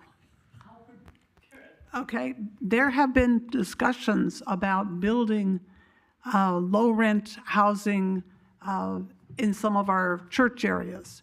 There have been discussions about replacing the old Morgan Stanley and Olive Garden building with condominiums. Those things have been talked about, and those things would be covered under our standard for new residential construction. And I think for you to stand there and argue that that's not what we passed is foolish. That's one. Number two, when we talk about the character of our city, what we're talking about right now is this particular intersection that is one of the busiest intersections in Orange County. And it's got 3 gas stations and a Starbucks on it. And there is not a residence in sight for miles. You enter our city at Polly's Pies, and you have a golf course on one side and a wall with ivy on the other side. You go down the other way, you got nothing but ivy-colored walls. You come up El Toro, you got big shrubs, you got trees, and then you have a commercial intersection. If we want our city, if we want these businesses to be attractive to people who are passing through on these major streets, the things that we have there will do better if they look modern and up to date. We started building this village and these commercial things back in the 60s, this particular gas station perhaps in the 50s, and now we're in 2025. So that's 75 years. And maybe the standards that worked for a gas station back then are not the standards that work for a gas station now. You look at this corner, we've got Starbucks, we've got the Shell station, now we have the Mobil station, we have the AM/PM diagonally from us. We have this amazing thing behind us that used to be kind of Mediterranean looking, but is nothing like it anymore. And I do think it would be nice if we had some architectural standards for commercial buildings. But since we don't have them, I think it would be difficult for us to impose them on one applicant and not on another. And to use the council's view of good taste as an arbitrary decider. So I have some doubts about that. As a number of people have noted, if we had architectural standards for commercial buildings, things would be different. And I would be glad to see architectural standards adopted by us for this kind of work. I just want to say overall that I understand that a lovely Mediterranean or old Hispanic look like they have in San Clemente or others of our historic Southern California cities is a nice thing. But we're not that historic, and we need to pay attention to commercial needs as well as aesthetic needs. And so I welcome the architect's agreement to add more stucco elements and more things to carry forward the look of the building onto the podium. But I recognize the difficulty in putting tile around the top the way it has been in the past. So thank you for explaining that to us. Anybody else? Pearl? Yeah, I tend to agree with Councilman O'Connor. We often compare we like to have our familiar image, or we have a certain ideas. Each individuals have different ideas. And that is important. However, overall, I think, well, first of all, we cannot demand a standard that we don't have. Number two, I think as long as the structure is secure and functionality is acceptable, I feel that the looks are not as essential.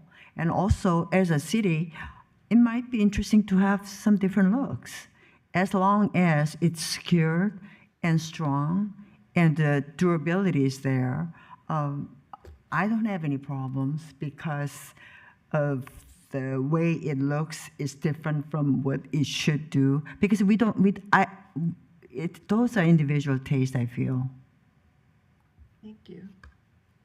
Anyone else? I do have another comment. I think there was a misunderstanding, a very big misunderstanding, because this came up with the building next to the Wells Fargo building. And when we talked about that, went and talked very strongly about looking at the Spanish look around here. The city does have a Spanish look. Cortese went to great trouble to sort of say we had nothing. Of course we had something. Look at it.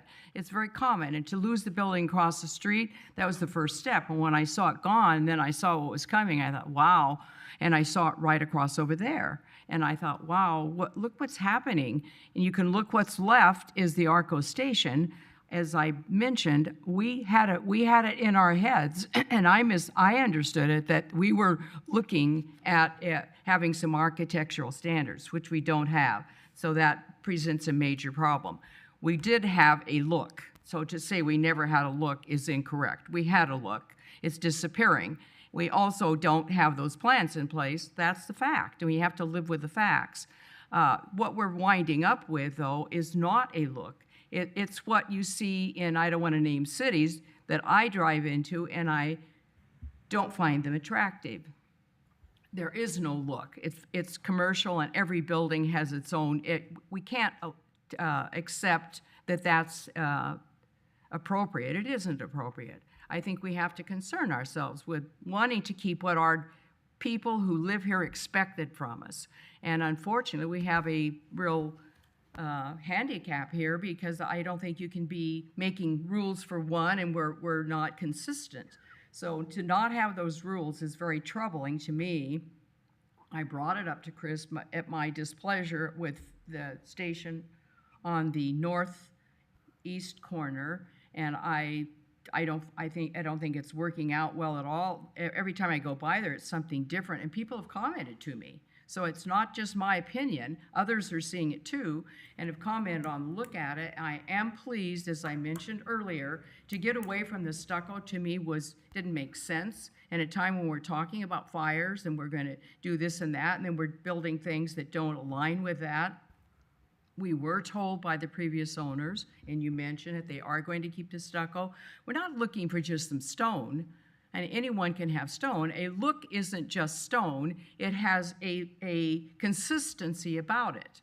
And I think we are losing that. It's unfortunate, and we have a situation that we have to live with now because we didn't have something in place. So we're going to have to do what we have to do. And I understand, and I think you may make a good point of that mansard roof, that you have the angle, so you have to start higher, and you're already going up to 19, which I agree is only one. The 1 foot looks a heck of a lot bigger, doesn't it?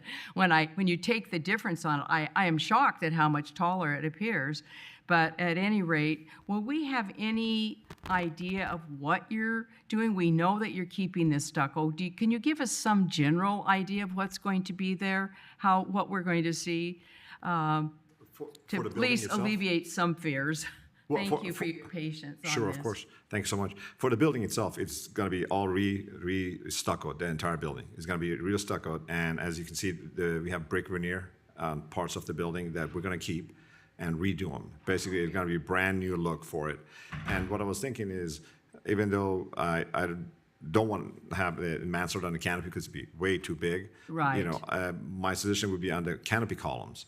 We could treat them or enclose them with something that's similar. Consistent look. Exactly. We can do a stucco with the brick and come up to 6-7 feet, have a nice trim around it, and I can supply that to the staff, and if the staff doesn't like it, they can bring it back to you. It sounds like this could be wow, okay, that could change the look, at least soften it. I realize the upper part of it is not going to have the tile, it can't. Sure. And I understand the reasoning behind it, but wow, it sounds to me like maybe you could soften this look. We could, yeah. Wow, I tell you, that would be so. Yeah, and I think we're on the same page because I've been jotting down, if we were to add, in the spirit of trying to get something approved today, if we were to add a condition of approval that said that the fuel island canopy columns shall be stucco and brick clad to match the building. Yeah, actually, if you don't mind, if you can have a shroud, basically it's a shroud. That right now it's 12-inch columns. Yeah. So we're going to bump them up to 24-inch, which gives you a little bit of a mass. And then we'll put the stucco and brick veneer, brick veneer at the bottom, 42-inch, and stucco to the bottom of the canopy. And that would transpose some of the... I want to tell you how pleased I am to see you understanding the community, and we don't want to be put in onerous situation on you because we understand it. You're a business and you're trying to do what you need to do, but to work with us, I really have to thank you for that. My pleasure. Thank you so much, because if we can soften that look, wow, Absolutely. thank you. Absolutely. The only reason I wouldn't recommend the stucco on the fascia, on the canopy, because it'd be too heavy. Yeah. And it starts cracking, and after a while, you don't want to see cracks all over Right. No. But the column would look really nice, and your staff has been great. So, Chris, I can send you some sketches. Yeah, we can work together. Would you, to use your term with the shroud, if we added a condition 19 that said the fuel island canopy columns shall include a stucco and brick shroud to match the building? Yes, You're good with perfect. that? Perfect. Okay. This will give a consistency Yes. to it. Wow, thank you so much. So Thank we you. can. You are wonderful. Thank you. Yeah, I'm happy to amend staff's recommendation to include that additional comment. Sure. And then, we can work out the specifics of Thank you the so much. design at that So point. much for being helpful. I also want to say how much I appreciate that you're expanding the size of that canopy so that we won't be standing in the sun and we won't get rained on. It's so much nicer, and there'll be lighting underneath. You're really improving it, and we appreciate it very much. Okay, so we received the staff report. We've had public hearing. I'm going to close public hearing, and Oh, actually, Adopt the resolution? you had something else to say? oh I'm no, sorry. I'm sorry, I misunderstood. I thought we were keeping public hearings open until next. This No, one that was the closes. last Oh, one. okay. Okay, I'll move the staff recommendation as amended that we approve the conditional use permit. You're a I second? second this, the amended. Okay, so it's been moved and seconded. All in favor? Aye. Thank you. Good work. And I'll just note that we have the kind of the build out of the objective design standards on our work plan for the year. Based on today's discussion, we will also accelerate that process. This is for the commercial too? For commercial, yeah. Okay, what a guy, thank you. For all of that, just for the avoidance of doubt, what the council adopted had placeholders in it, but as you can see on the screen here, you have design standards for residential projects. We reserved a space for design standards for non-residential projects, but did not actually adopt non-residential standards. We will accelerate doing that. As part of that, we were also talking about building out the residential project design standards to include what Catherine was talking about, which was more of the specific design scheme. This includes things that kind of push a residential building towards being more Spanish influenced, but we're going to bring an architect on board to build out the technical language around that to a greater extent than we have now. So we will, again, based on the discussion today, we will accelerate this particular piece of the project and look to get that back to you sooner than later. But I appreciate, Ahmad, and your willingness to modify the conditions, and Nadia will be in touch with you to talk about the shroud and that design. Thank you. Thank you. Okay, so we come to city council business, Woods End Wilderness Preserve Trail Drainage and Improvement Project. Let me pull up. I meant the project. So this project, as we'll talk about today, has taken a very circuitous route to get back to the council, but I am very pleased to be here today recommending award of a construction contract at long last. Background, Woods End Wilderness Preserve, located generally north of the intersection of Aliso Creek Road and El Toro Road. It is a 10.6 acre parcel that the city owns outright. We purchased that property in 2002. In 2011, we leased the property to the County of Orange for operation as part of the Laguna Coast Wilderness Park. So starting in 2011, it began to formally function as a trailhead into the Laguna Coast Wilderness Park.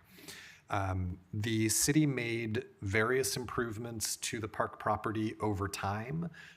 There was a bit of work done in the earlier years in that 2002 period, and then some work done right before the lease to the county in 2010 and 2011. Since that date, there's really been no significant capital expenditure on the park property. It has remained much as it was in 2011. The project that we're talking about today has been included in the city's capital improvement program for some time. We're going to talk you through some of the evolution of the project and why it's taken a little bit of time for it to get back to you today. I will just mention before I move on, just as a bit of historical trivia, that the city's rationale for acquiring this property was actually because it was slated to be developed and turned into housing. And so the city acted to preserve open space by purchasing this property from the, it was either directly from the Rossmore Corporation or one of the subsidiary corporations in 2002 with the assistance of some state grant monies. So we have 6 goals for this project. The largest by a mile is reducing the stormwater runoff issue that we have at the park currently. So this is a picture taken in 2024, but it is very representative of what happens out there on a fairly regular basis. There is a vehicular access way and a pedestrian trail right behind this gate. That trail had previously been paved prior to leasing the property to the park in 2011, the city removed the paving from that trail. Unfortunately, that created this erosion problem that has persisted to date. So we are looking to reduce the erosion and runoff issue without reintroducing new paved surfaces to the road. We want to be respectful of the fact that Woods End is a wilderness park. It should not be heavily developed. So you can see here the discoloration and the buildup of some of the red dirt into the road. There's a second image here that you can see, again, discoloration on the sidewalk. You can see some of it in the street. But what I like about this picture is this pile right here. This is actually runoff that our maintenance crews have swept back into the park. This should be flat and level with the sidewalk. It is instead a very large pile of runoff from the park itself. So this is definitely the most critical of the goals that we have out there. Another of the goals, we wanted to take a comprehensive look at the park and refresh the entry facility. This is looking at the park from across the street. So you're standing in the crosswalk at the corner of Aliso Creek Road and El Toro Road. Really nothing about this tells you that it is a public trailhead into the Laguna Coast Wilderness Park. There is a small sign affixed to a fence to the right of this image. But there is no real proper monument or wayfinding signage to identify that this is a really great public amenity that sits right on the doorstep of Laguna Woods. So we wanted to take a look at that. Other things that we wanted to do, right now the pedestrian entrance to the park is aligned with the crosswalk. It's not aligned with the on-street parking, which is to the left of that image that we just showed. So we wanted to relocate the pedestrian entrance closer to the on-street parking, which has the added benefit of allowing us to repurpose a portion of the park that has been graded and modified for access purposes and turn it back into a wilderness area. In doing all of this, we wanted to make sure that the plant palette we were deploying was representative Wilderness Park, consistent with all of the county's management plans for the park. There is a bit of tree removal included in this. So there are 2 western sycamore trees on the property that would be removed. In its place, though, we would be able to plant 5 coastal oak trees. The coastal oak was selected in consultation with OC Parks. Just so you have a sense of what those trees are, the 2 western sycamores, one is right here where my cursor is, and the other is here. Oh, sorry, it's lagging a little bit, but it's this tree to the right of the crosswalk. The tall one. The tall one, and then this shorter one kind of at the corner here. Those interfere in one case with the pedestrian gate and in the other case with some of the grading and retaining wall that we'll talk about in a second. Well, where will the new trees go? I have an image of that in a second, yeah. So we also wanted to enhance visibility from Aliso Creek Road. I didn't include the picture today, but if you drive out to the park property right now, we have had yet another incident of a vehicle headed north on Aliso Creek Road that proceeds directly into the park. Are they coming so fast down that hill? I think it's a speed thing, and based on previous encounters, they may not also be in a under the influence. Perfect state of mind. All yes. Right. Wow. And so unfortunately, the fencing over here in particular, where my cursor is, tends to be knocked down by vehicles much more frequently than would be reasonable to expect. So part of what we want to do here is enhance the visibility of the park. We recognize that because there really is no ambient lighting in the park at night, as you're coming down Aliso Creek Road, it does look more or less pitch black in front of you. The average driver is aware enough to follow the street signs, which clearly say you need to turn either direction, but we're never going to fully be able to eliminate drivers under the influence. Yes, under the influence at that intersection. And so we did want to include a level of ambient lighting in the park to make it more visible to Aliso Creek Road. Wait a minute. I have to ask a question on that sure, go ahead. because it's such a great idea. However, I guess I'm constantly concerned, we add so much lighting for wildlife. It's very low level. So How does these that work? plans Could have you been explain reviewed that? by OC Parks. Candidly, I will tell you that we had originally proposed a lighting scheme that had more lighting in it, that OC Parks pushed back on and said, no, we're concerned about birds nesting and wildlife impacts. Right. And so the lighting that we're proposing is pretty much exclusively uplighting on the retaining wall and monument sign. What they it's would crash not- into. Yeah, it's not lighting like uplighting in trees Thank or on you. bushes Thank or you. anything like that. And then finally, we still plan to add video surveillance at the frontage of the park. We've talked in the past that we think that we can accomplish a dual benefit here of putting surveillance in place that provides surveillance both of the El Toro Water District's lift station and of our park property. And so we're going to continue to work that through as part of this design effort. This is an overhead of the park design. So the El Toro Water District's lift station is over here where it says El Toro Water District. El Toro Road is on the other side of the dashed gray line at the bottom of the image. And then Aliso Creek Road is basically perpendicular to the arrow that's sign. Councilmember Moore, in response to your question earlier, the new coastal oak trees, 4 of those 5 trees are where you see the green dots inside the trees outlines here.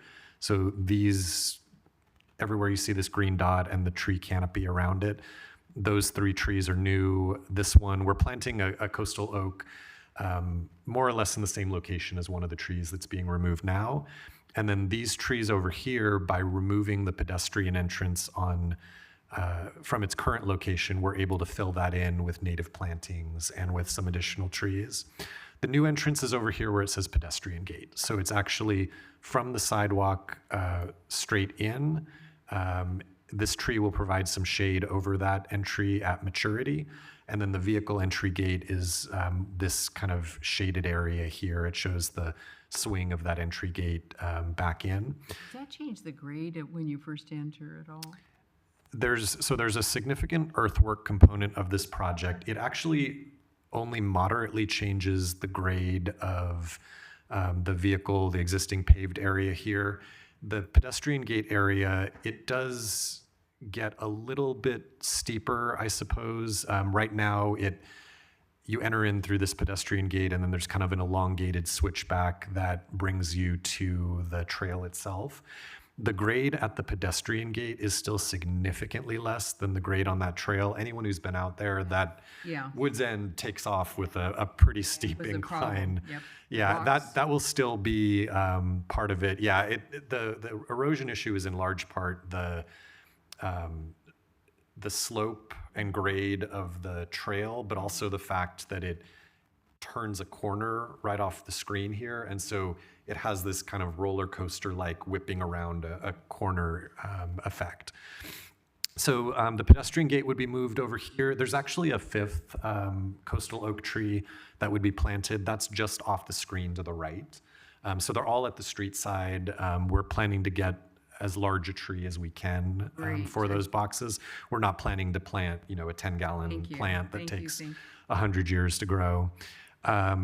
Looking at this, again, this is a wilderness park, so we wanted to avoid anything that could be considered a heavy touch on the property, right? So we're not introducing new paved surfaces. We are repaving the existing paved surfaces just as a kind of, it's been a decade plus since we've done that. It's time to refurb some of it. Most of what this project entails is grading on the trail itself to create what are referred to as drainage dips. They're very common on trails, but it's basically a way to grade the trail so that when water hits the drainage dip, it sheet flows off to the side of the trail as opposed to continuing down the trail. Okay. And so there's a couple of those included in the design. We also plan to construct a concrete wall, and that is, if you see where my cursor is, the kind of dark, curvy line that meanders its way around here, that serves 2 purposes. On one hand, it serves as the location for the new monument sign for the park, but it also acts as a buffer to capture the water that's sheet flowing off of the trail behind the wall as opposed to running into the street. So it's both a decorative and a functional element of the park. For the most part, that wall is pretty low level. It's just a couple feet tall. It gets taller where the monument sign is, and then it drops down again on the other side of it. Oh, I'll get to the monument sign in a second. I believe it's 6 feet at the tallest point. The wall itself will intersect with a split rail cedar fence. Right now we have a wooden fence out there that's really just like 2x4s and things. It's nothing particularly aesthetic. We're going to replace that fence with a split cedar fence. That split cedar fence will intersect with the taller part of the concrete wall where the monument sign is. Which, speaking of the monument sign, this shows a bit of an image of it. This is the taller part of the monument sign.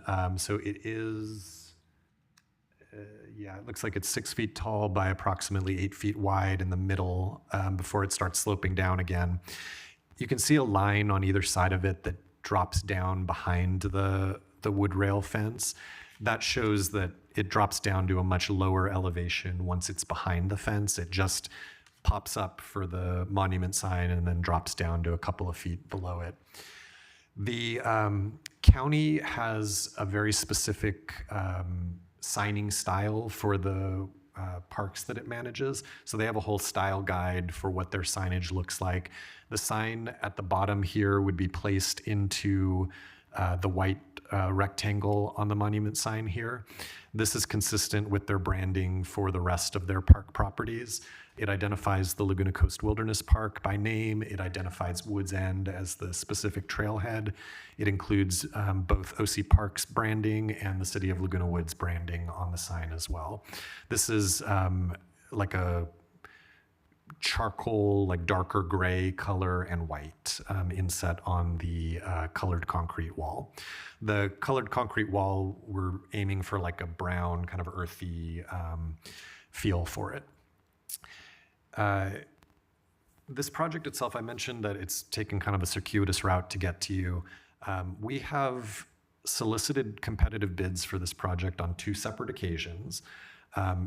In both of those cases, we received no bids from contractors interested in building it. or disinterested. Yeah. So the California Public Contract Code, which we're otherwise required to comply with, says that if we go out for competitive bids and we receive no competitive bids, we no longer have to comply with the Public Contract Code bidding process. We went through that first bid process, didn't get anybody. We made some changes to the project based on feedback from contractors who didn't bid the first time, with the hopes that it would make them more likely to bid the second time. Unfortunately, that wasn't the case. So after that second round of unsuccessful bidding, we went to 4 contractors directly, contractors that either the city's worked with or is aware of, or that our landscape architect has worked with or is aware of. We requested informal bids from those 4 contractors. We provided them with a period of time to do that. At the end of that period of time, we received 3 bids. Apparently, they didn't want to go through the formal bid process, but the informal bid process was okay. So we received 3 bids, which are shown on the screen there. The lowest of those bids was $447,000. The other 2 bids were, in the mid to high 600,000 range. So even though we didn't go through the conventional competitive bidding process, I do feel like we validated that we are going with a lower cost responsive bidder as opposed to somebody who's just throwing in a high dollar figure because we're between a rock and a hard place. Chris, looking at the 2 things that happened, isn't this far less expensive for them to participate? Because the other would have required so much work on their part. Yeah. Yeah, I think it's very difficult for them, don't you think? Yes, I agree that going through the informal bidding process is generally regarded as less expensive and less work for prospective contractors. I will say, though, that we bid projects out all the time, and many of those projects are for lower dollar values than this. We have this is pretty unique for us. We've not had a situation where it was like nobody wants to build it for us. Are the other, I guess I'm asking what happened here. Are, in the other instances, I assume they use a program of some type, and this is not your standard. Yeah, so this is a little bit easier way for them to bid. I think there are also some contractors who don't actively pursue public works projects, who, if you get to go through a more informal process, it feels a little bit more like a private procurement process as opposed to a public process. In this particular instance, the low bid, Millston Enterprises, Millston is actually the contractor who took over the dog park project back in the day when the first contractor walked off the project. So they're an example of a contractor who, our understanding is they don't typically pursue public works projects. They primarily work with sureties and people to fix other people's work and those types of projects. And so I don't believe that they would have bid on the public works project portion of it just because that's not in their wheelhouse usually.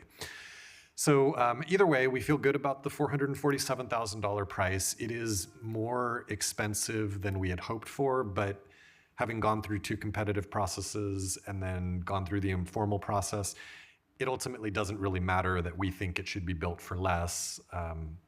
Somebody has to be willing to build it, right? So 447, at least in comparison to the 653 and the 684, feels like a win to us. Funding-wise, we had adopted a budget for this project before we had design documents, construction drawings, and before we had gone through any sort of bidding. We are today requesting an additional $330,607 from the general fund that would be transferred to the Capital Projects Fund. With that, the overall budget would be just over $690,000. Now that includes a contingency for construction that, knock on wood, we won't be required to spend, but it's there if we need it. Even at that $690,000 level, a little over 38% of the funds would be drawn from federal and state funds. We used some of the American Rescue Plan Act dollars on this project, and then we have some state park bond money as well that we would put towards this project. So 38% from federal and state funds, the balance from the general fund. Our recommendation today, after of course taking any public comments, would be to adopt a resolution titled, "A Resolution of the City Council of the City of Laguna Woods, California, amending and adopting the fiscal years 2025-27 budget and work plan for fiscal year 2025-26, commencing July 1st, 2025 and ending June 30th, 2026, and fiscal year 2026-27, commencing July 1st, 2026 and ending June 30th, 2027, increasing general fund and capital projects fund appropriations for the Woods End Wilderness Preserve Trail Drainage and Improvement Project. And number 2, approve the Woods End Wilderness Preserve Trail Drainage and Improvement Project plans and specifications as prepared by the project architect and their licensed professionals. And 3, approve a notice of exemption for the Woods End Wilderness Preserve Trail Drainage and Improvement Project, finding that the project is categorically exempt from the California Environmental Quality Act, CEQA, and authorize the city manager to cause the notice of exemption to be filed pursuant to applicable law. And finally, number 4, award a contract agreement to Millston Enterprises Incorporated for the construction of the Woods End Wilderness Preserve Trail Drainage and Improvement Project in the amount of $446,694.60, plus authorized change orders not to exceed 15%, which is $67,004.19 of the base amount, and authorize the city manager to execute a contract agreement and approve change orders subject to approval of the contract agreement as to form by the city attorney. If you take those recommendations today, which you can take individually or together, we would look to get the contract in place. The contractor has tentatively indicated to us that they would be in a position to start around the end of November. From there, we expect about a 75 working day project timeline. So it probably puts the project at being done somewhere in March, with the caveat being this is an outdoor project. If we get hit with rain, we will have rain delays. But I would still expect like March, April, or thereabouts, we would be able to open the project. During construction, Woods End will be closed. The county would close it at the top end. Our contractor would close it at the bottom end, as well as the on-street parking and the sidewalk, allowing them to safely complete the work. We have provisions in the agreement for them not to obstruct or prevent access to the access road in the event that the fire authority or OC Parks needs emergency access up into the park space. And then we have similar language in there to not obstruct access to the El Toro Water District's lift station during construction. Yeah, go ahead. A lot of bicycles go flying past that area, particularly on Fridays and weekends. And I anticipate that this closure is going to force them out into traffic lanes.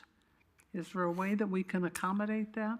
I don't know that that's the case. The bike lane, when we did the repaving down there, was striped on the outside of the parking area.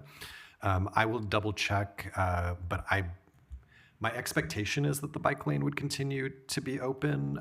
If not, the contractor would have signage in there that would indicate that that's coming up, and then it would move them temporarily into traffic.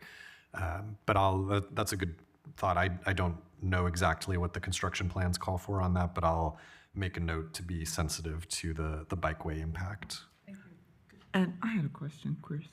Go ahead. Well, you mentioned the signage.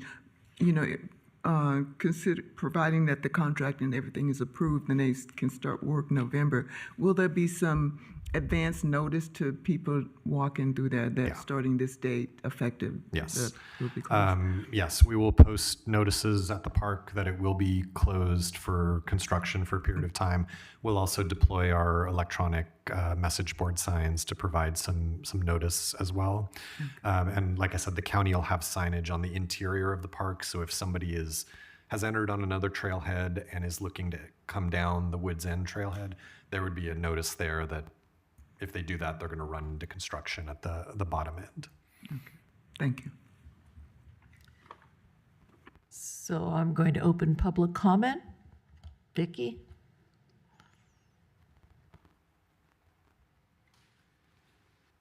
Hi, I'm glad to see improvements planned. This seems very expensive, but for the 20 days it might rain a year.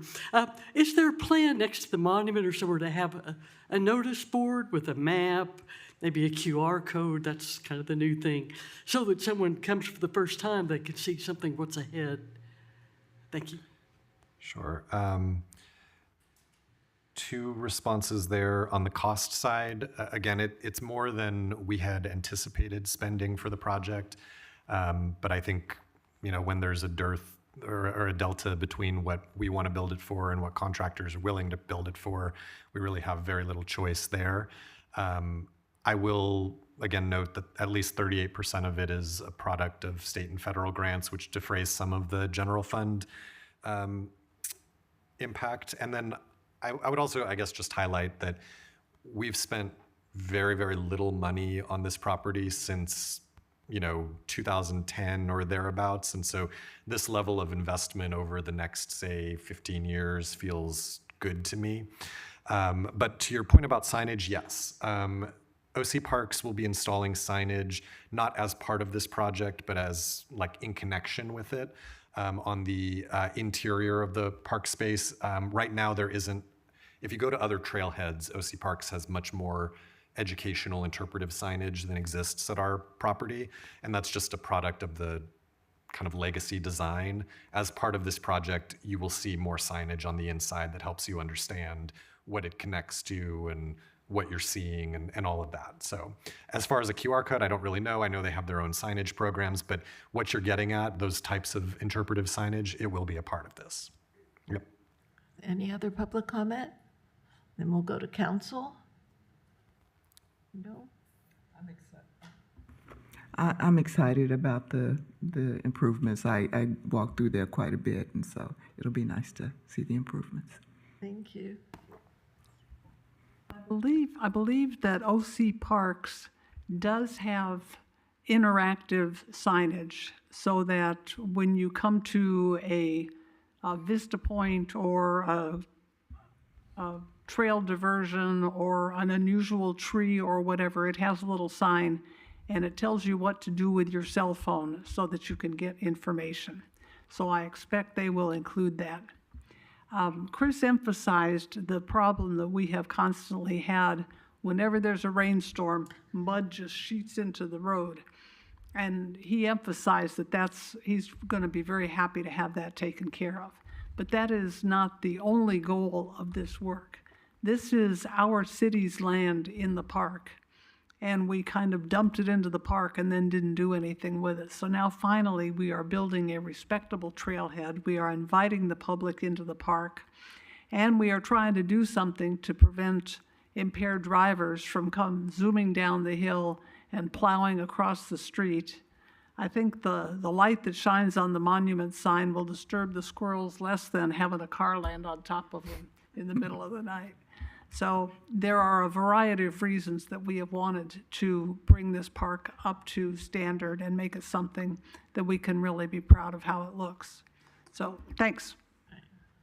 Carol? Nice to see you back. Yeah, the value of this land next to, I think of how many cities would envy and love to get this open space next to their city. This is a jewel that's unbelievable. So I too am excited about it.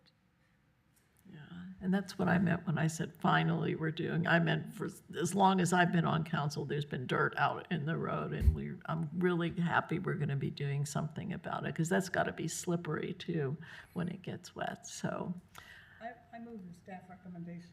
great. Okay, we'll take them all together. So okay, so all moved and seconded. All in favor? Aye. Great. Thank you, everyone. Okay, thank you. Yeah, it's great. Okay, so we come to city council reports and comments. This is the time and place for members of the city council to provide reports on meetings attended, including but not limited to meetings of regional boards and entities to which they've been appointed to represent the city, and meetings attended at the expense of the city pursuant to California Government Code Section 53232.3. Members of the city council may also make other comments and announcements. Coastal Greenbelt, Mayor Pro Tem McCary. The Coastal Greenbelt did not meet this month. Next meeting is in November. Thank you. Okay, so we come to the Orange County Fire Authority. I know we have pictures and videos, and I have a report. What did you want to start with? You can go ahead and start the videos. Okay.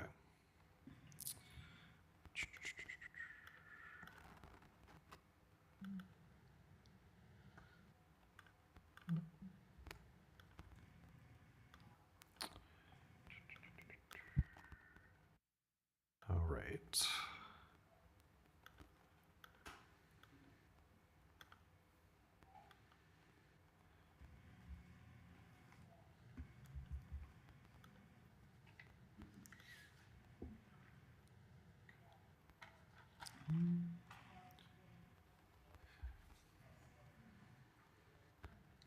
Yeah, this is where there was a golf cart and a carport that had gotten fully involved there.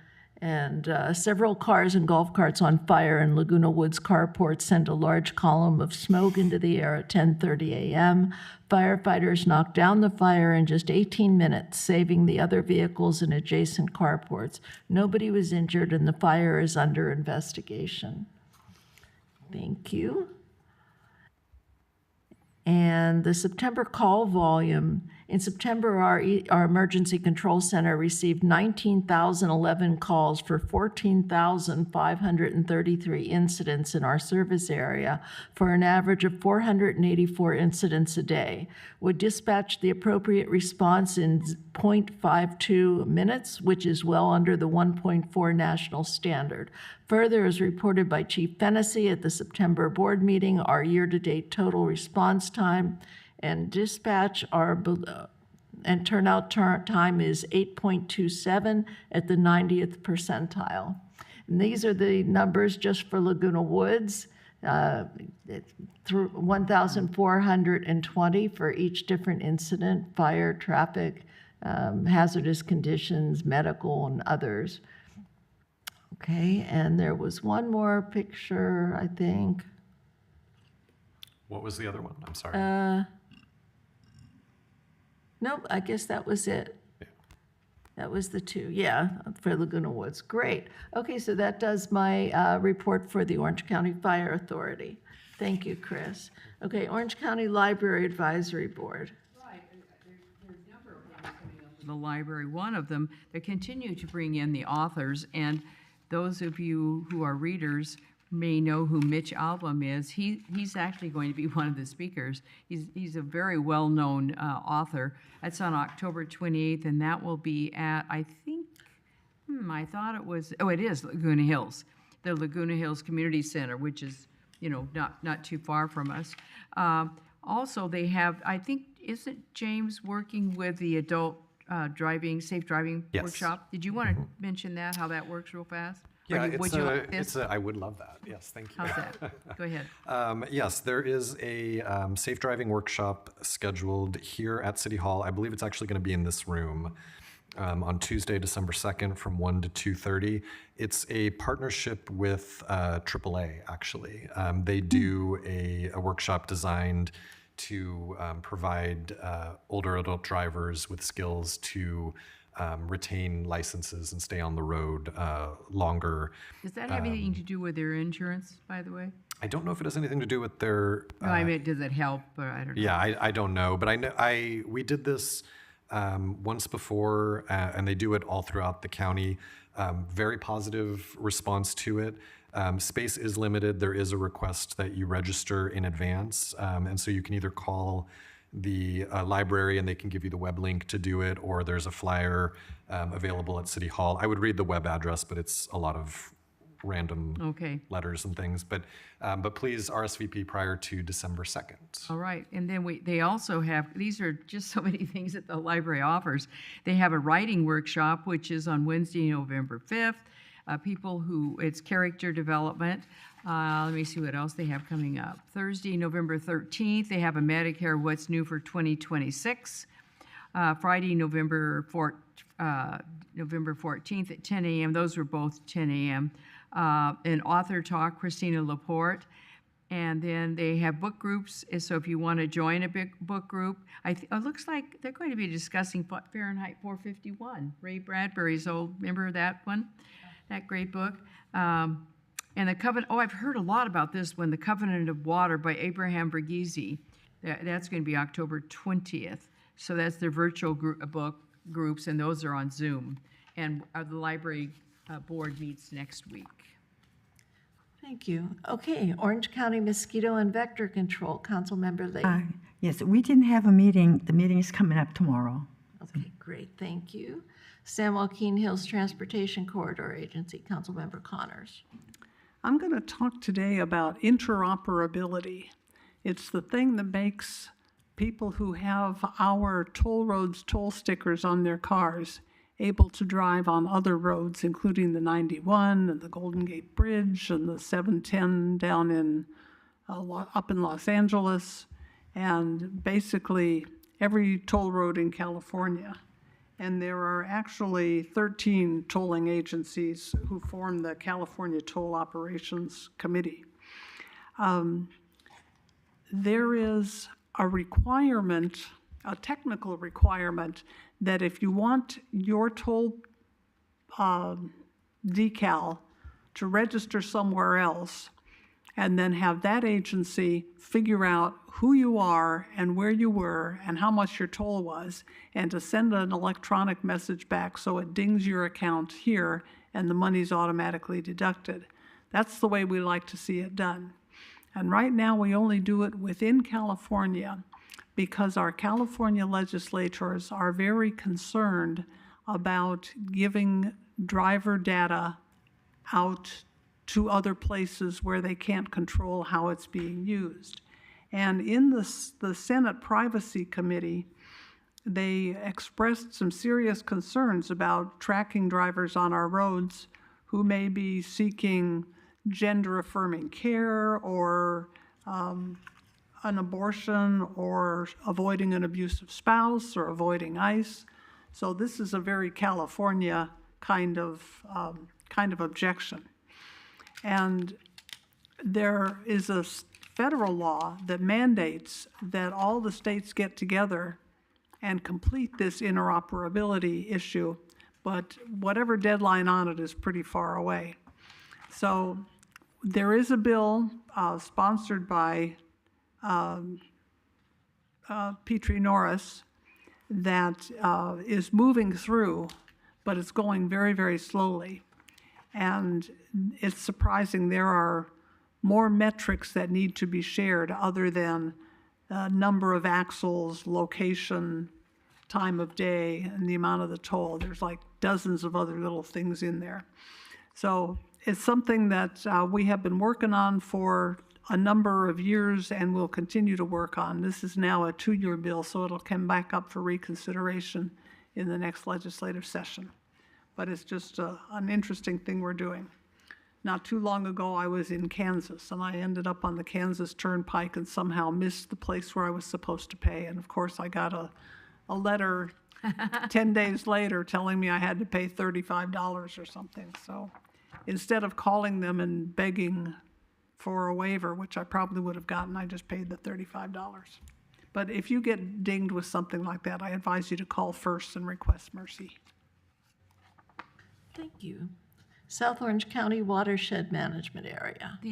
For the last probably 4 years, I guess, we haven't had funds in the state. Well, they come from selling bonds and so forth, and we haven't had money. So right now, we don't have anything going on, and so we're trying to conserve money. This has been going on for, as I said, 4 or 5 years. So that's where we are. We had the big cleanup, as we know, for the Dairy Fork, and now we are in kind of a holding pattern. So that's an issue. Thank you. Okay, Community Bridge Builders. The September sing-along had 210 guests singing songs from the 50s, 60s, and 70s and eating ice cream in what felt as a large family reunion. Later, also in September, we had our second interfaith meeting with Dr. Cook, Minister of Tapestry, and Swami Sarvashrenada from the monastery in Trabuco Canyon. CBB was also represented at the Concerned Citizens Peace Day. We're now preparing for the November 6th event where representatives from 12 countries will be dancing together. On January 26th, we're partnering with the Rainbow Club for an event called LGBTQ 101, Beyond the Rainbow, where we will have as guest speaker the director of the Orange County LGBTQ Center. March 22nd will be the day we're partnering with the African American Heritage Club to bring the theater play Lady Ain't Singin' No Blues about the life and music of Billie Holiday. Our club now has 240 members representing many different cultures, races, religions, sexual preferences, and identities. It's a wonderful family. Okay. Do you have anything to add to that? No. Okay. Okay, so the California Joint Powers Insurance Authority, I know that Mayor Pro Tem McCary, Council Members Connors, Lee, and Moore all went. So, and who would like to go first? Mayor Pro Tem. Because one of the things, and there were a lot of events that I attended, but I wanted to highlight this one because I know the other councils will probably talk about some of the other things.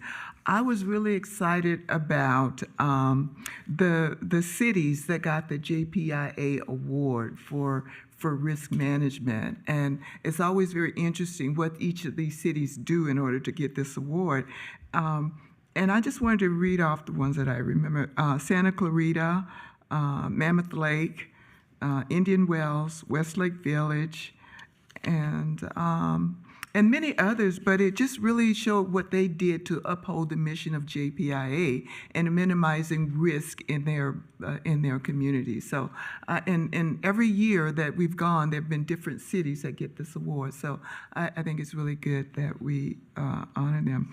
Another one of the sessions that I attended to, which I thought was very interesting that I had not been to before, was it was actually called Talk to the Hand. But it actually talked about the unique factors of California, what makes California so different and so vast. And when cities struggle to get something done in their cities, it's because there's so many factors contributing to each city that it looks like you're actually talking to the hand.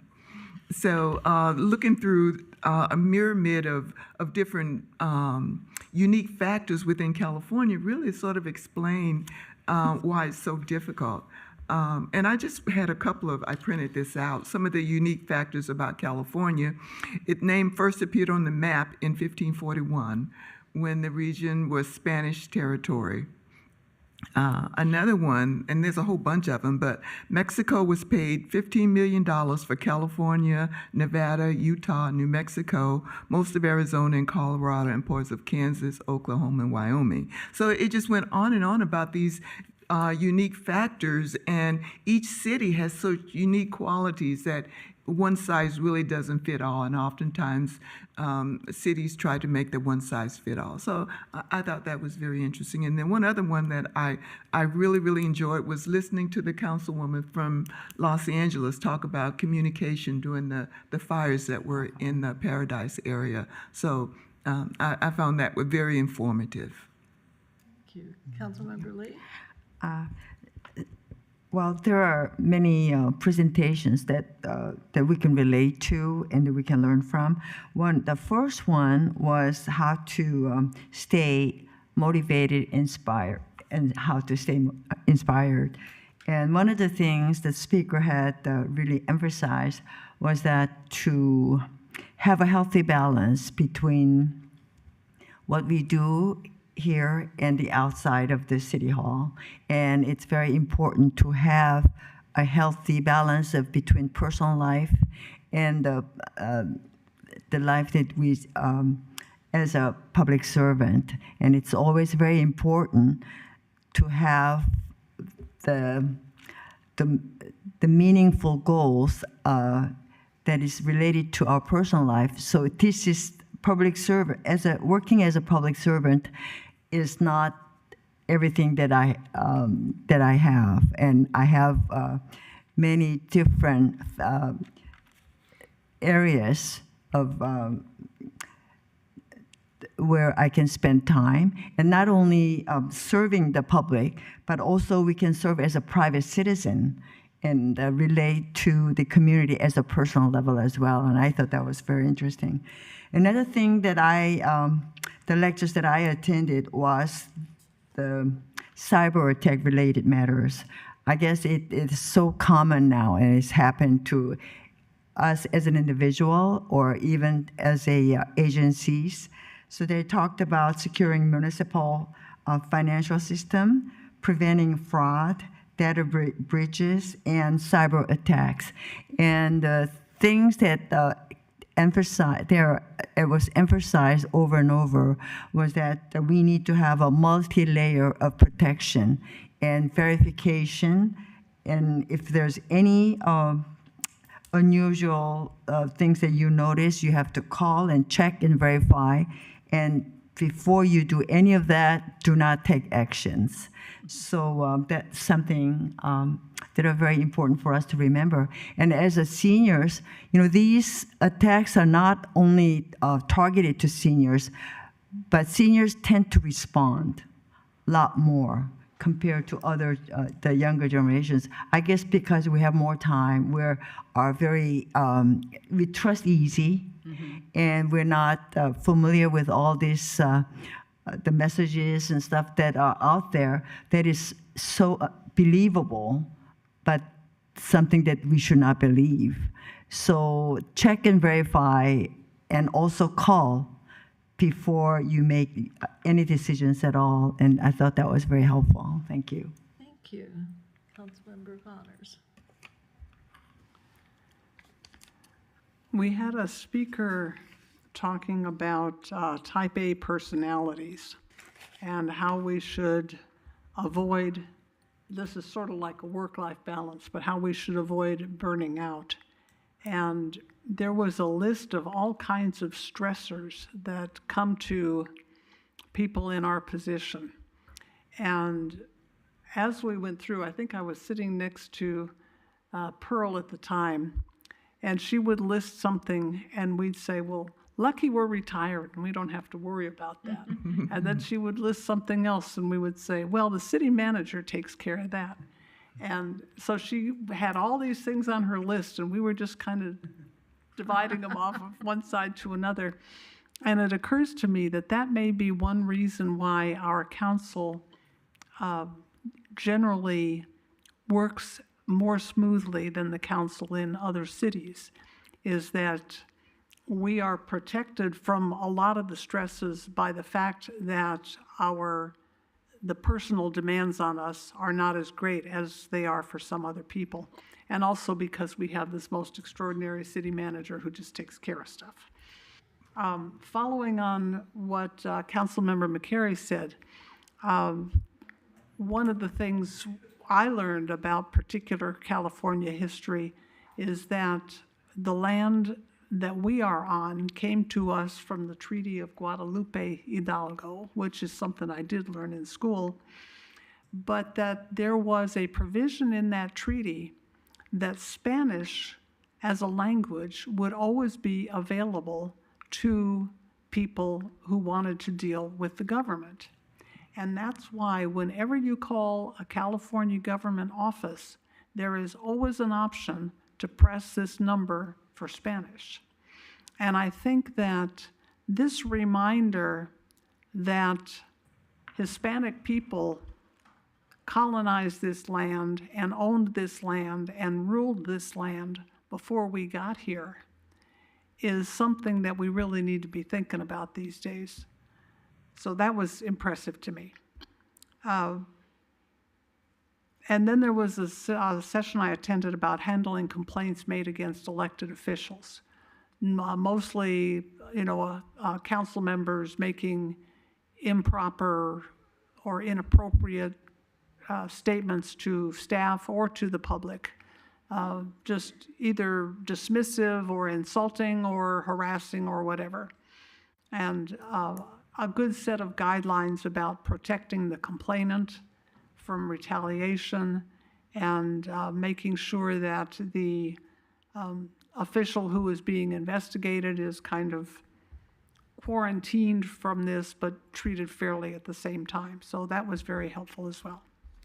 It was, as always, a very good seminar. Councilmember Moore? Yes, I think we always something there, and I particularly enjoy, well, two things. I think we need to think that the land, actually, there were Native Americans here before the Spanish came. So I think that's an issue that we have to, let's remember how that actually worked.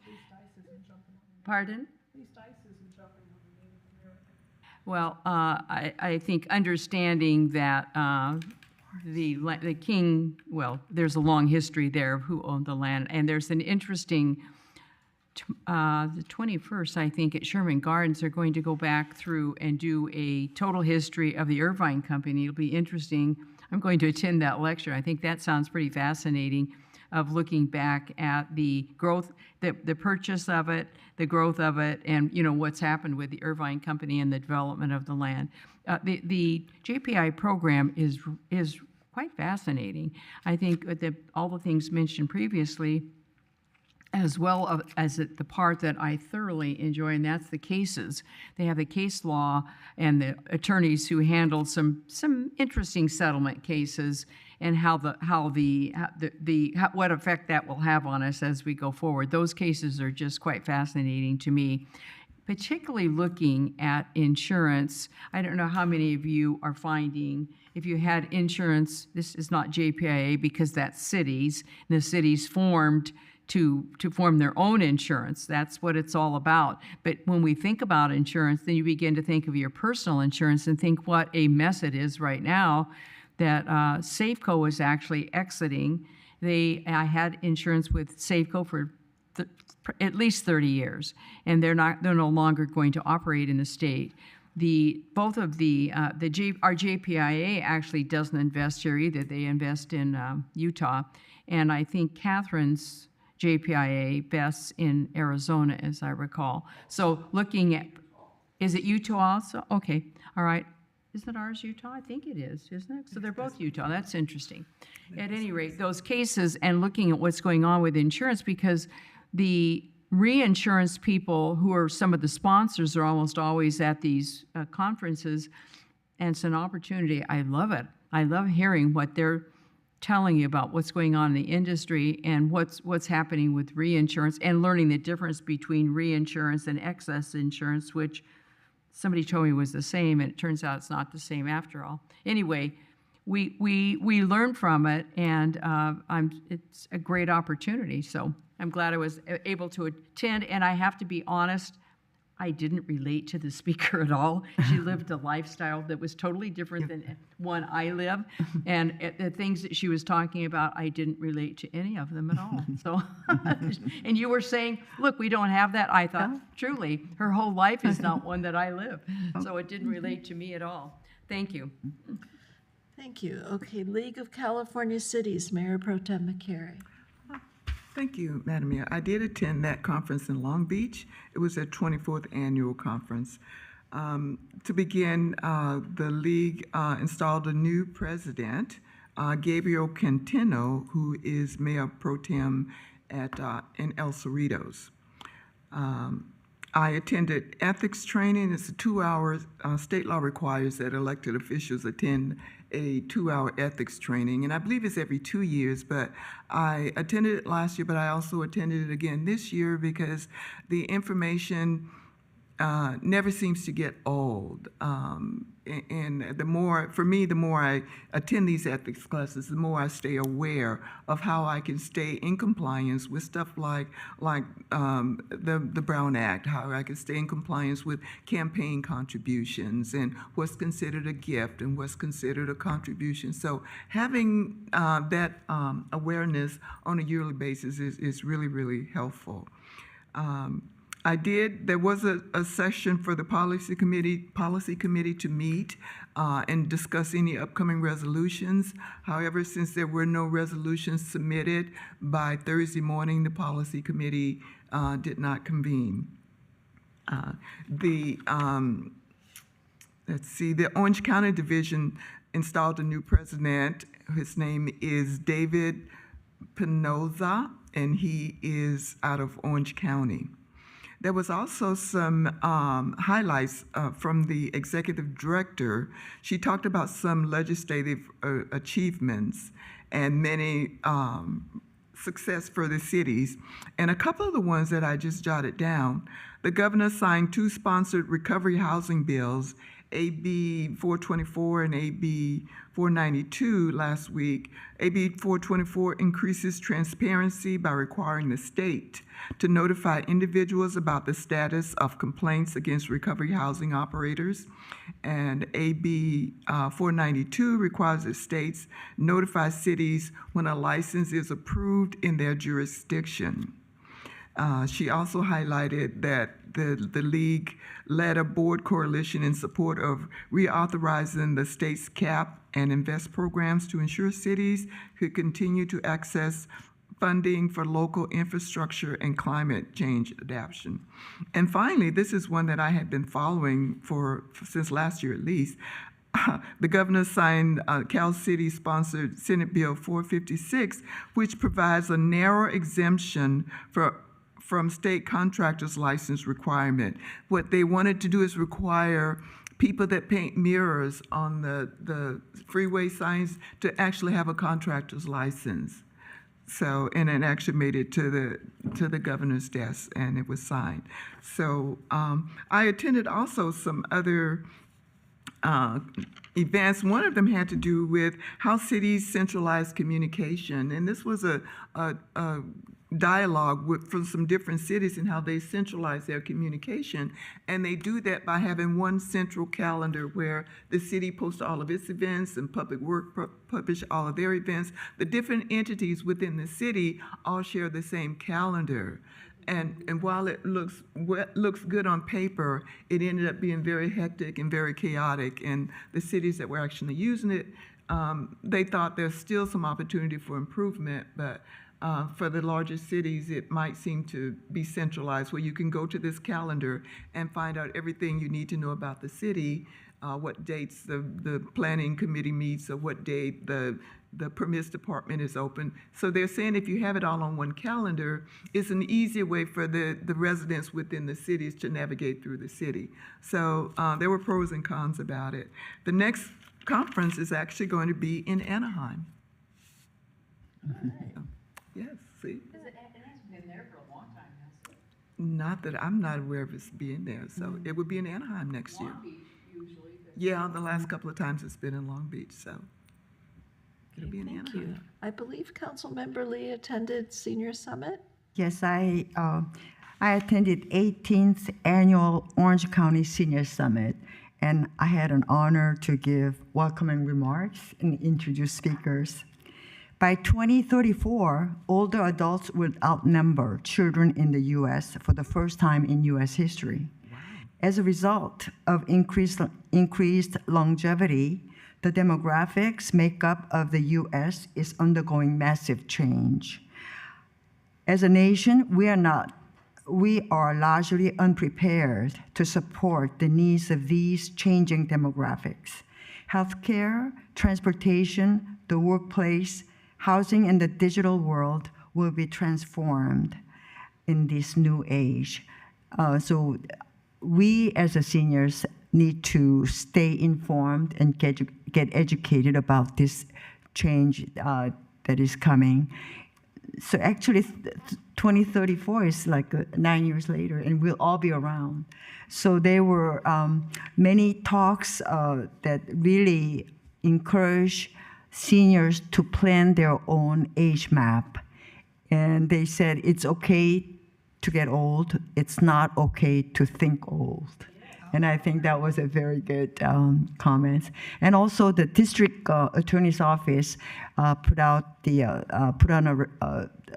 the presentation. It's also about the fraud. So it must be very, very widely spread, and the seniors need to be really, really alert.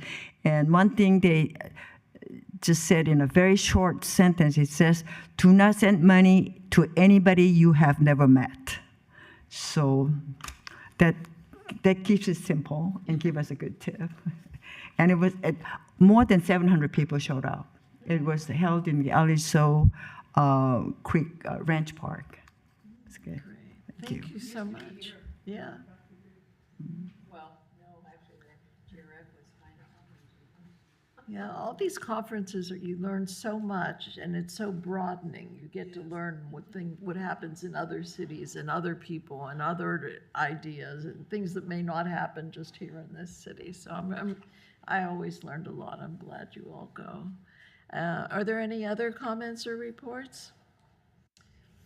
Seeing none, we can adjourn this meeting. We have no closed session, and we can adjourn to Wednesday, November 19th, 2025 at 2 p.m. right here at City Hall. Meeting adjourned. Thank you. Thank you.